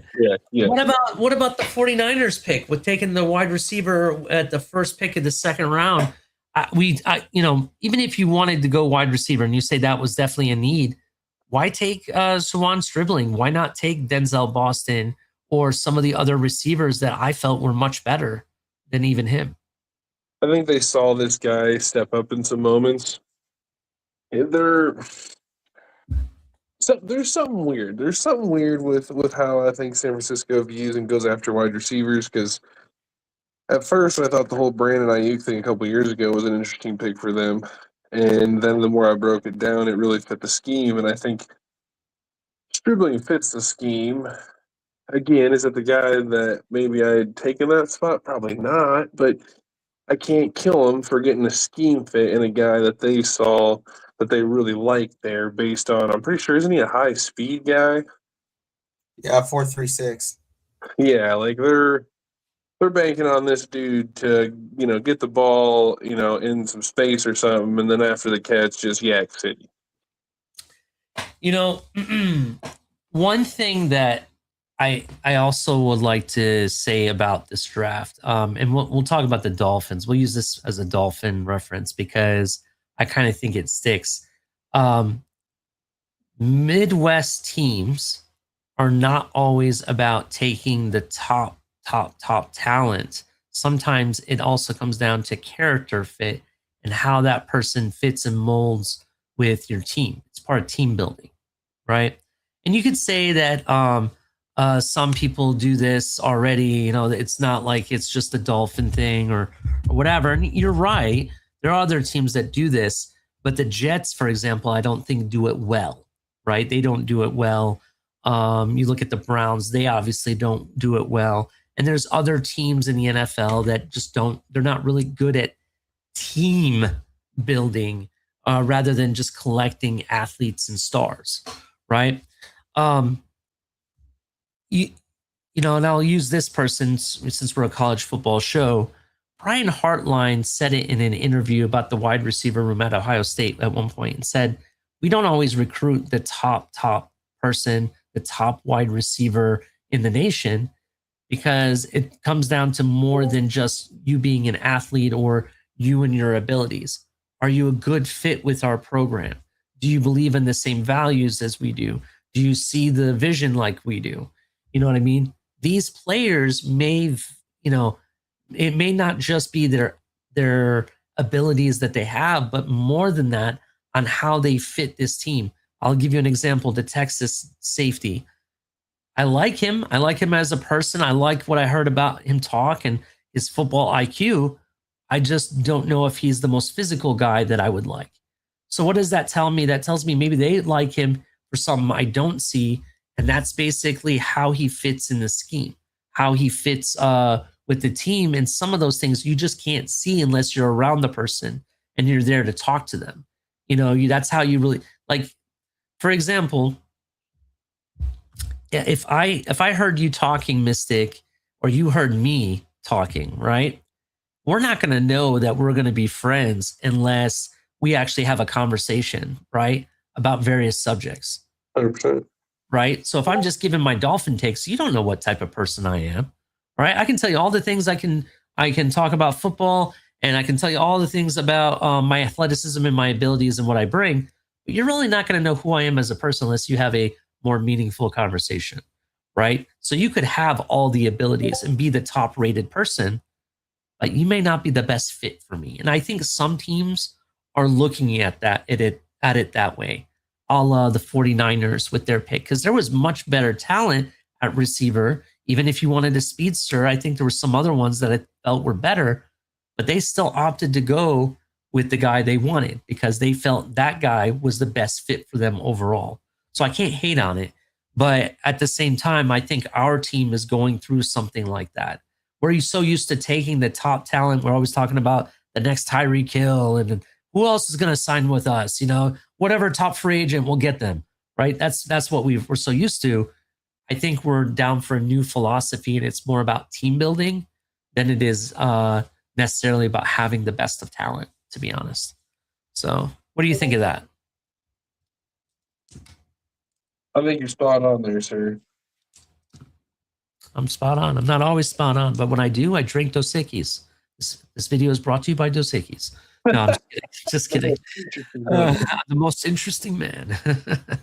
She got me thinking about what I look like because of the Musketeer comments, and I'm thinking about like all the different people that look like me. If I was rich as hell, I could say I'm the Monopoly man, but yeah, yeah. Shout out to BMCD, how you doing, sir? And shout out to Shib Army. Shout out to you. Shout out to Dubs. Dubs hadn't been around here in a while, and he was a guy that I used to talk to earlier on about the Dolphins and stuff and college football and whatnot. And he showed up on the show. It was pretty cool seeing him actually. All right. Next round, we'll go to round 3. What do you guys think of round 3? There was a lot of craziness there. I know Steve has something to say. Back to Arizona was crazy. Carson Beck, go ahead. Start off. Tell us why it was crazy. I mean, Drew Aller's on the board. Taylor Green's on the board. I think Arizona reached for Beck. That was kind of crazy. But to be honest, like once you get to this round, I think outside of that pick, pretty much everybody took somebody I would have liked for us. Like Drew Aller, Malachi Fields. I did not like Caleb Douglas for us. I still think that was a reach. I understand what people are trying to get at with him being a vertical threat and what our corner we took in the first round. But here's the thing, though. On their board, they may have had, there's rumors that they may have had Malachi Fields on their board ahead, and he just got taken by the Giants ahead of us. So you could say they may have panicked and said, all right, we got to take our number 2 guy right now. Otherwise, we may not have the ability to. And that's maybe why they made the decision. So how much? You know what my problem with that thought is? And this is why I say the things that I say about like reaching. Yeah. Why is it you, me, Mystic, everybody and their grandmother have Jacoby Lane as such a great prospect, but our team does not see it? That's a good question because I wanted Jacoby Lane. Now he's one of the very many Raven weapons that they have on their team now. So what are they not seeing about Ted Hurst? What are they not seeing about Chris Brazzell? Is it Chris Brazzell the license issue? Okay, maybe they think he's not the right fit for the personality, but you're going to tell me that Jacoby Lane, that I can't think of an issue like that he doesn't fit the mold of a Green Bay wide receiver. 6'4", 200 pounds doesn't fit. Okay. Like, again, it is what it is. I'm not going to keep harping on it, but I think the third round for the overall was pretty good. Philly went and got a monster at offensive tackle. Chicago Bears took your favorite tight end. Dominique Orange going to Minnesota, I think, is a very good spot for him. Austin Barber to Cleveland. I actually did like the tight end that we took. His NFL comp is Green Bay's tackle, a guy who I think was correct in his assessment of himself when he said that he believes he's a better pass catcher than people give him credit. He was just buried on a roster full of pass catchers. Like, how are you supposed to show out as a tight end when you have literally the best wide receiver in all of college sports on your team? Mm-hmm. So, I like the third round. The third round was actually really fun. The only pick I didn't like in the third round, but I'll wait till there's one, but I'll wait till Mystic goes first. Go ahead, Mystic. Who did you not like in the third round? Oh, man. Honestly, I'm going to have to go look at the third round real quick, to be honest with you. So you can go. Tell me to go. For me, it was the Bears pick of the guy out of LSU. Let me find his name real quick. Because it didn't really make sense at the time. There was better receivers on the board. Xavier Thomas is who I'm talking about. And I just felt like the Bears they had some good pickups. They got the tight end I really liked. Obviously, I know Mystic said the Bears had a pretty good draft. I liked a lot of their pickups, but in the third round, you have Chris Bell on the board. You have all these other guys or things, different needs that you have. And he went and got Xavier Thomas. I give it a D, if anything. You could have taken Chris Bell. I thought would have been a better pick. Thank God he didn't. Thank you for handing that to me on a platter because that kind of saved my faith on what this team wants to do. But there was other defensive players, safeties you could have went. I thought that maybe you could be useful. Granted, I get it. You're adding more weapons for Caleb Williams, but I don't know. I just didn't think it was a good fit for what they want to do there in Chicago. What do you guys think of that pick?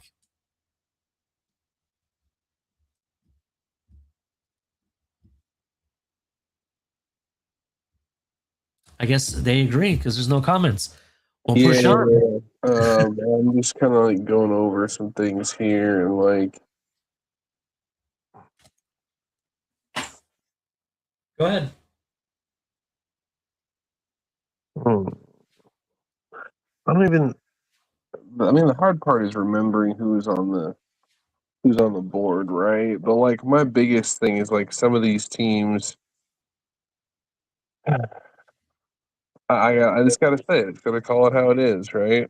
The fact that Jennings Dunker fell to the end of the third round is just wild to me. Insanely wild to me. There was teams definitely in the beginning part of that third round that could take and would bode well from getting some good offensive line help. I mean, you're talking about look at the Bengals. The Bengals need offensive line help.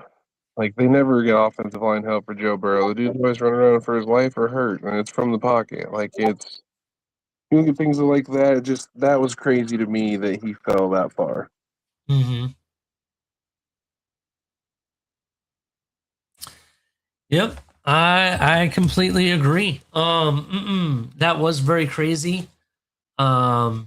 I thought that guy had first round written on him, and they didn't agree with it. So crazy pick there. I think that's how the whole draft ended up, by the way. When you really look at it, there was players that that were taken just later on. It was just very odd, like how things turned out. But you look at like, for example, it felt like Kilgore dropped to, I want to say, the 4th or 5th round. I want to say maybe even later. It was really interesting why Kilgore wasn't being taken, especially when we had a need at safety. That was an interesting pass. Everybody seemed to be passing on everybody. It's like nobody wanted to draft, to be honest. Let's talk about the draft overall. Was there any, outside of bad surprises, was there a good surprise somewhere?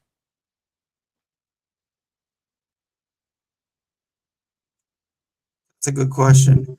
Good surprise.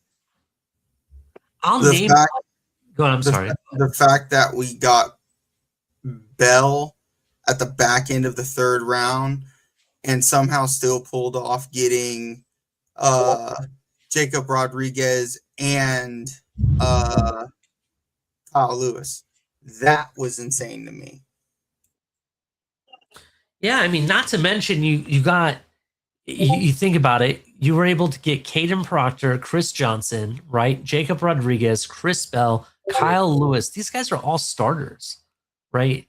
And they're going to be probably starters in this, on our team probably very shortly. So it was a pretty good draft overall if you think about it in that sense. I'll even argue, and I know our friend Lewis doesn't agree with this, but I'll even argue the tight end that we got, Kazmarek, is going to be a starter very shortly as well, especially for inline blocking. It's something we're going to do all the time, very quickly. And I really think he's going to get a lot more playing time than what you think. I would say one really crazy one. I did not expect Caden Wetjean to go in the 4th round. Is that the guy out of Iowa? Yeah. I did not expect him to go in the 4th round. I thought he was going to be a little bit later as a special teams ace. I just think, I mean, obviously as a special teams ace that he is, I think he also gives you some gadget ability as well. I don't think you can use him from an offensive standpoint as much as you're going to use him as a special teams guy. Like he's just his speed is just give him the ball, give him a crease type of thing. You know, like you just don't know what's going to happen unless you give the guy some opportunity. So I mean, we're seeing a new regime in Pittsburgh here, right? So I mean, who knows how he views that pick, right? Yeah.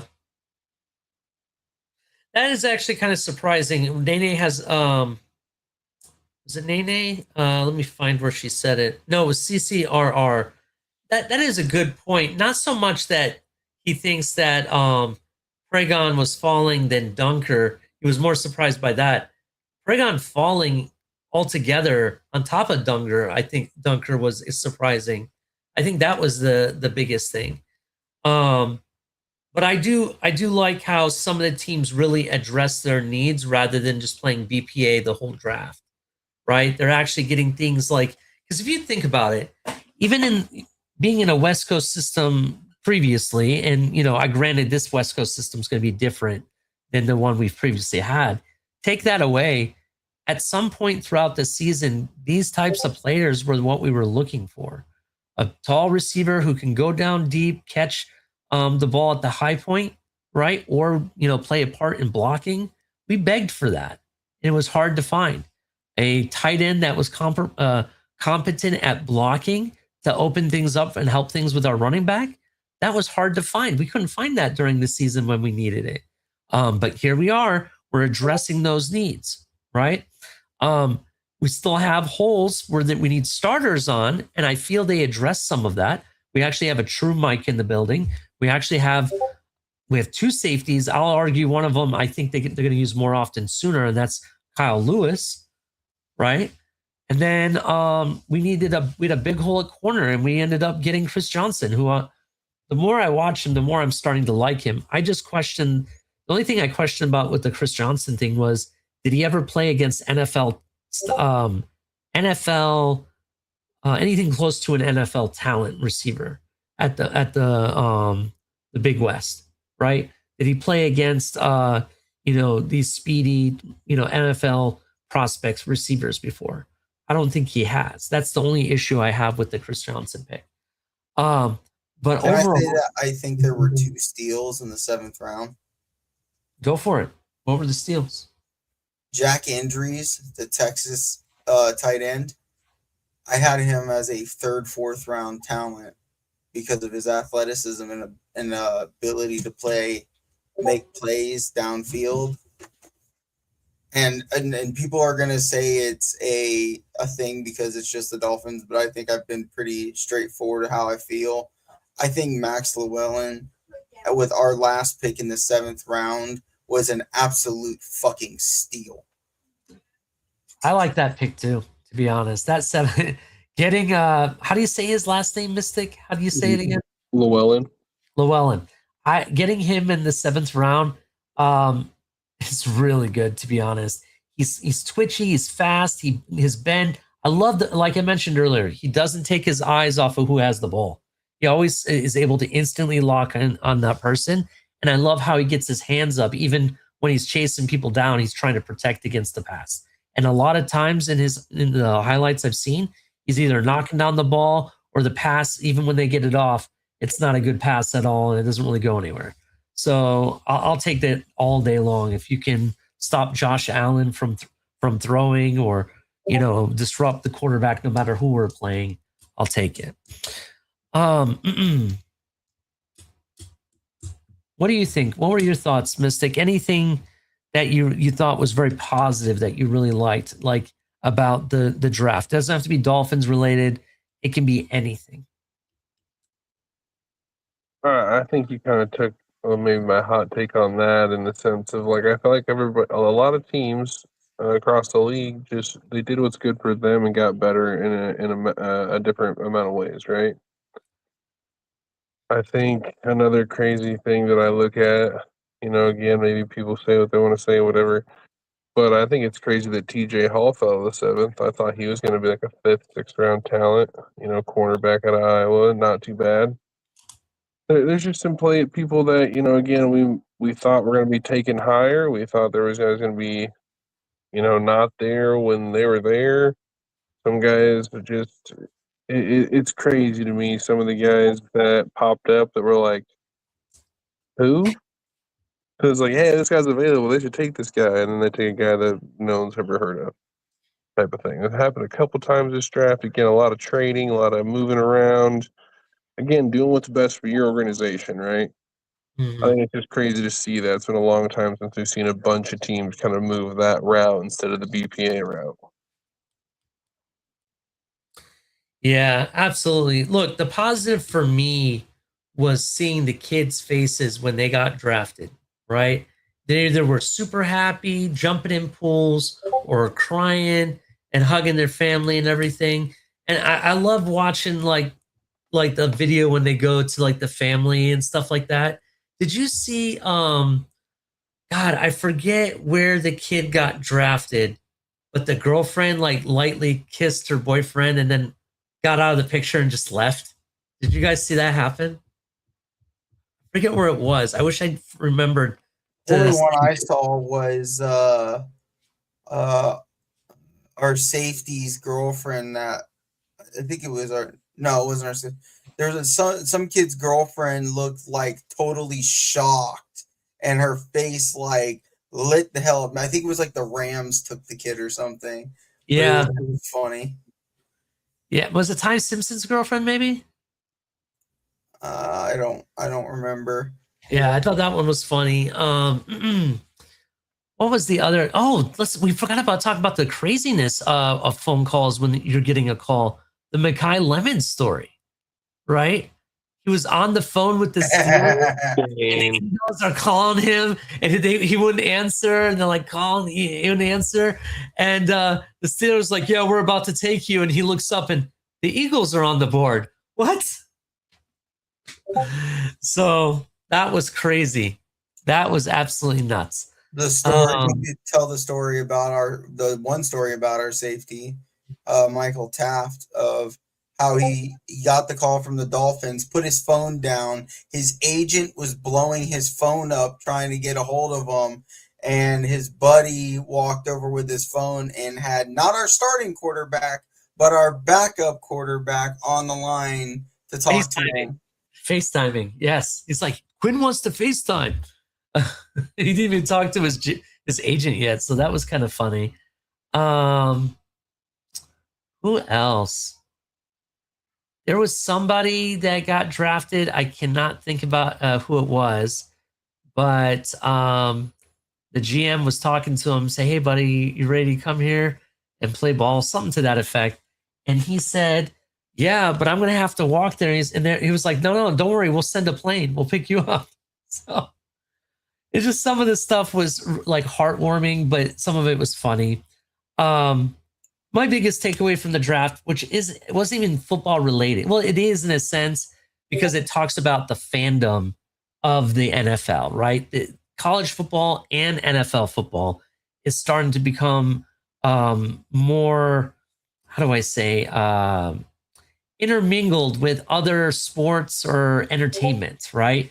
You see fans or even certain athletes in other sports or entertainment coming over to the NFL or even college football games and watching the games, right? It seems like every time I turn around, I'm watching a college football game, I see a new celebrity, to give you an example.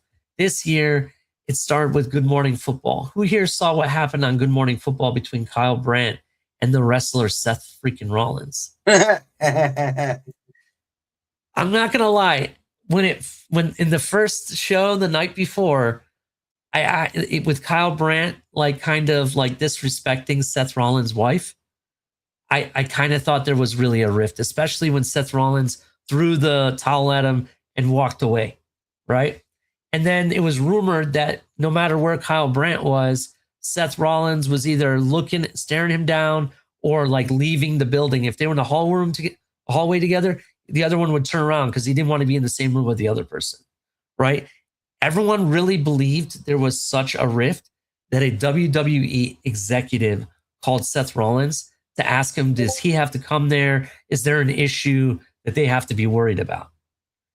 And it was because only Kyle Brandt and Seth freaking Rollins, they only told each other. They didn't tell anybody else about their plan. And it ended up being just a storyline. That's all it was. It was funny as heck.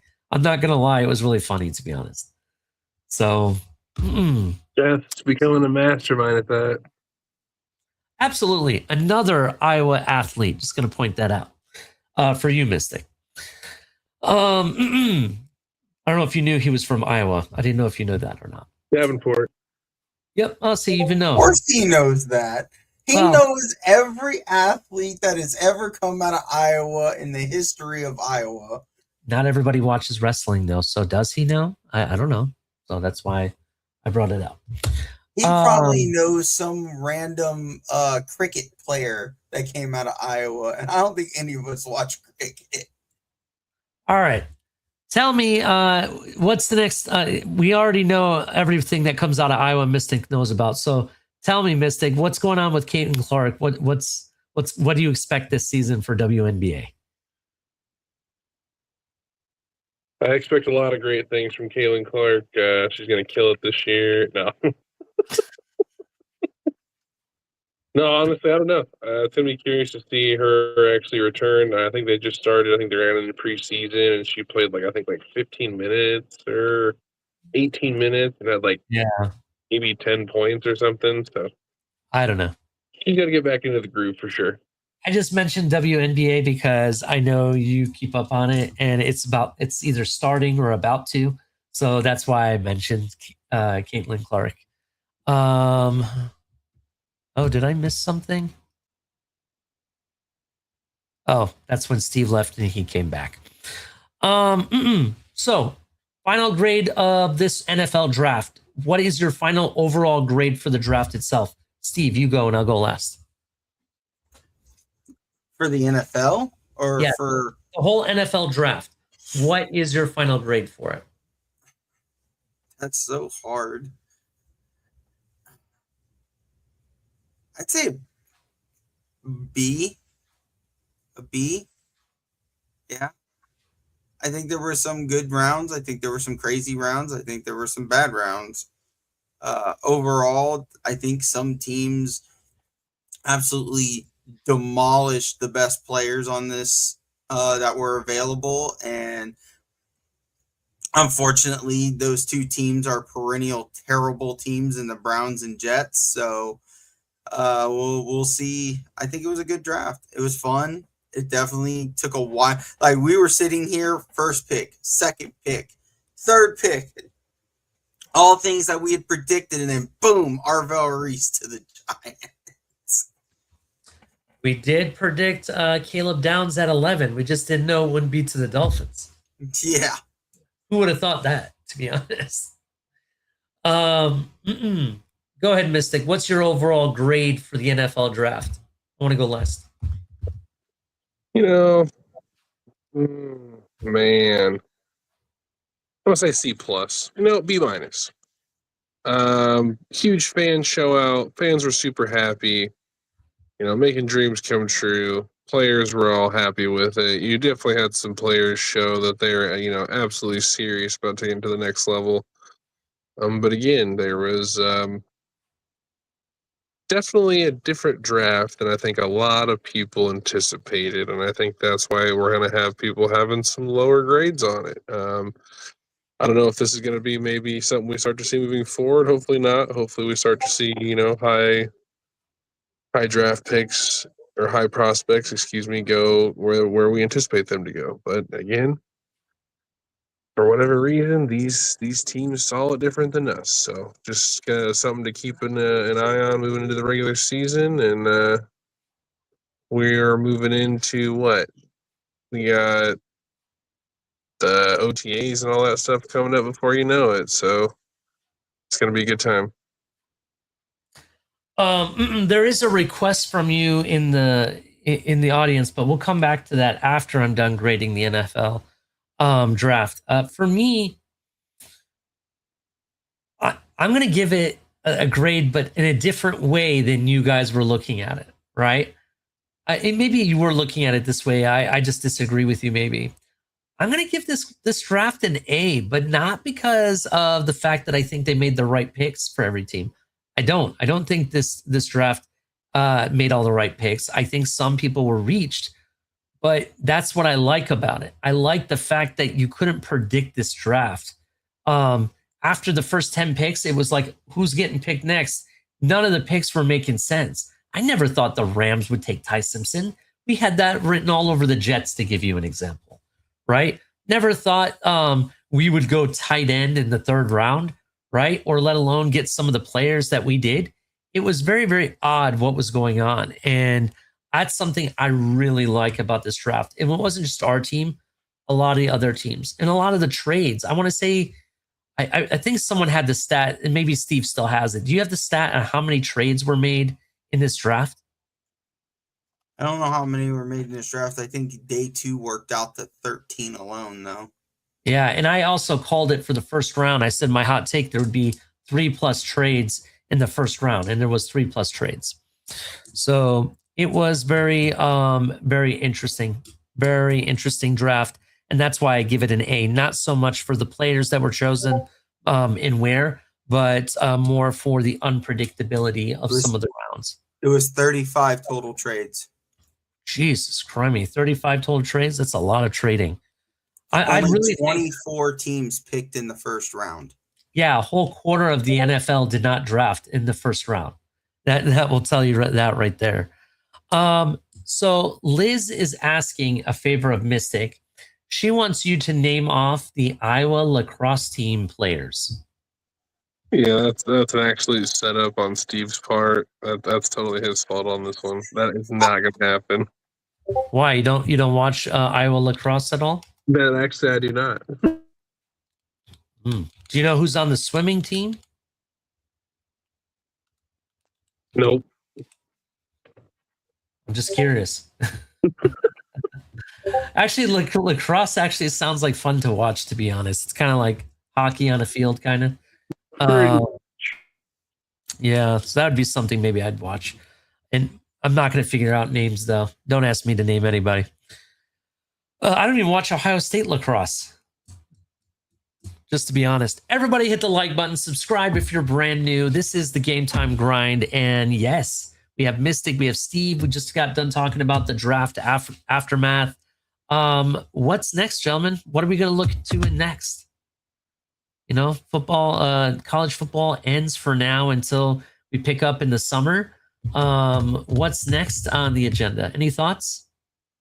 Got NFL OTAs and training camp coming up. This is such a dead ball. You got spring ball with the USFL or XFL or Canadian Football League, whichever one you want to watch. We could talk about that. I know me and Mystic have been talking about F1. Team McLaren, baby. A certain ice rink based game is happening, and they will figure out their overall champion very soon in the NHL. So, if people want to talk about, are you telling me the Ducks are losing right now? Is that what we're talking about? oof. No, the game hasn't started yet, actually. And we're actually up 3-1 in the series against the team who's been to the Stanley Cup the back-to-back seasons. So I think they're doing pretty darn good right now against Connor McDavid, personally. Interesting.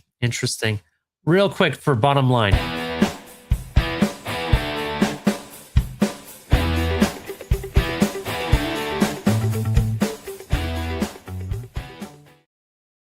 This year's NFL draft was really one for the numbers. They had many different routes every team could take.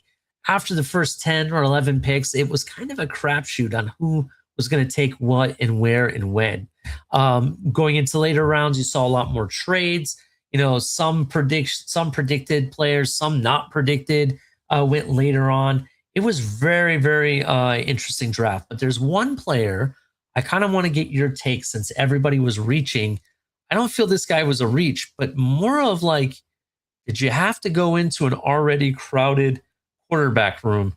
Tayleen Green to the Browns. How do you feel about Tayleen Green to the Browns? Does it make sense to you? Do you think it's a good pickup for them? Does it cause more chaos with Shador and Dylan Gabriel there? How do you feel about it? He's now the best quarterback in the room. He starts.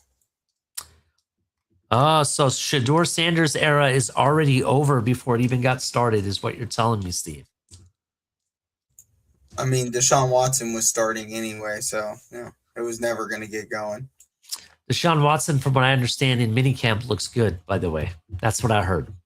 He's looked better than he has the whole time as a Cleveland Brown. I heard he looks good in minicamp. What are your thoughts on that, Mystic? That was the one spot that I was like, in my opinion, it's not the player, it's the organization. An F for drafting another quarterback. You already have two guys there. At this point, you're like ruining kids' careers, just trying to throw more bodies in that room. You already done Gabriel, Shador Sanders, Deshaun Watson. Like, I feel bad for the kid. I think the kid needed to go somewhere else to actually get a shot. But I mean, throwing him in there with those other guys, I mean, not that he doesn't have the talent to do it, but are they even legit going to look at the kid? Like that was my kind of angry pick, if you will. I was very disgusted with the Browns doing that.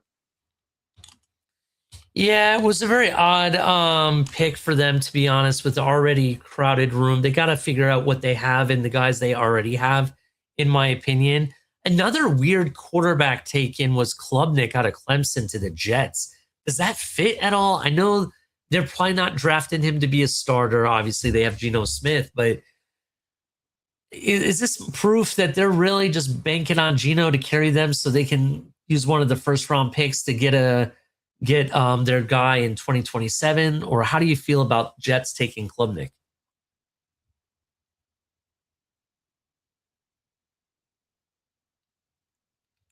I mean, I don't like it. You didn't like it, you said? Or you do like it? No, I'm not really. I guess I don't hate on the kid. I mean, at one point in time, everyone was talking about him having talent, but he hasn't definitely lived up to the bill. And I just think, again, there's other things the Jets could be doing than that. I think he could have maybe fallen somewhere else and, excuse me, maybe been through some development. But who have we seen develop in New York? Let's be real. I agree. And even if you're gonna develop somebody, right? And even if you want to just kick the tires, why didn't you draft Tayleen Green, who made more sense as a Jet than Klubnik does? Right? He doesn't even fit the mold of Geno Smith. Tayleen Green looks more Geno Smith. Not saying that his play is like Geno Smith. I think he has a stronger arm and stuff like that, but he fits the mold of what they want to do, and I think they could use him, especially when you have who's the tight end that they picked up? Yeah. So especially when you got a guy like that in the room, I think it makes sense. In addition, another quarterback taken by Philadelphia, Cole Payton. That was the quarterback I liked. If we didn't get Tayleen Green or somebody, I kind of like that. I want to say they got a good one. So did the Steelers, walking away with the hometown hero, Drew Aller. But there's big rumors that Drew Aller was not happy being picked by the Steelers. There's a rumor that he wanted to be a Brown. Is that true? I don't know if that's true or not, but that's the rumor going on. I don't know about that. I know the Eagles got a perfect backup for Jalen Hurts, a guy who's very similar in play style. Absolutely. I think actually got a pretty good quarterback that they could probably develop for quite a number of years. The fucking Chiefs. Nussmeier, right? Nussmeier late it was the 7th round. It was a great pick by them. Yeah, their last pick of the 7th round, Garrett Nussmeier, who I don't want to say we all. I was a part of a group of people who all believed he was high up on the list of quarterbacks last year. And then he had that fall from grace. And then we find out it's because he had a cyst on his spine. He was literally playing in pain all year. Yeah, I was part of the group this year when they beat who they beat Clemson, right, in the beginning of the season. I was kind of high on Nussmeier then, and then he kind of dropped off after that. But I do absolutely do think it was primarily because of his condition that he had. So that'll be a very interesting pick on how it turns out. But everybody hit the like button, subscribe if you're brand new. We're going to go to final thoughts. Steve, give me your final thought. Overall, it was a fun draft. I'm very curious to see how all of these players turn out, and maybe if nothing else, this could be a learning experience for all of us who evaluate players.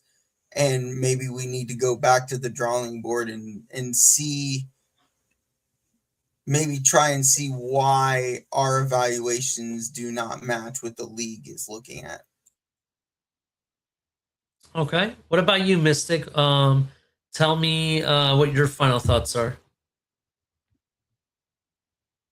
Honestly, I'm kind of in the same suit with Steve here. I'm kind of just ready to get to the next step with these players, to maybe learn for myself, maybe learn what I was missing. Maybe we're missing some evaluations, or maybe see that these guys that get paid all this money to evaluate, maybe they let some things fall through the cracks, right? So it'd be nice to see kind of how all that pans out and who actually is going to come out of this draft with one of the better draft classes. Yeah, well, maybe somebody was off, because I will tell you, in more cases in that draft, the consensus that the team had was far off than what PFF, PFSN, the NFL Draft Buzz, or Walter Football, or any of these sites, or people that are in the know, really even had. I don't even think this followed Mel Kiper's draft, to be honest. It was very odd, the whole thing. But yeah, till next Tuesday. We'll see everyone later. Make sure you hit the like button. There's over 50 people watching tonight. Appreciate it. Make sure if you're on the X side, come over to @4th and 10U. Subscribe at least. Even if you don't watch all of our stuff, that's fine. Just to subscribe so you can be part of the community, join the chat when you're around. We really appreciate it. But like I said, till next time, y'all have a good night.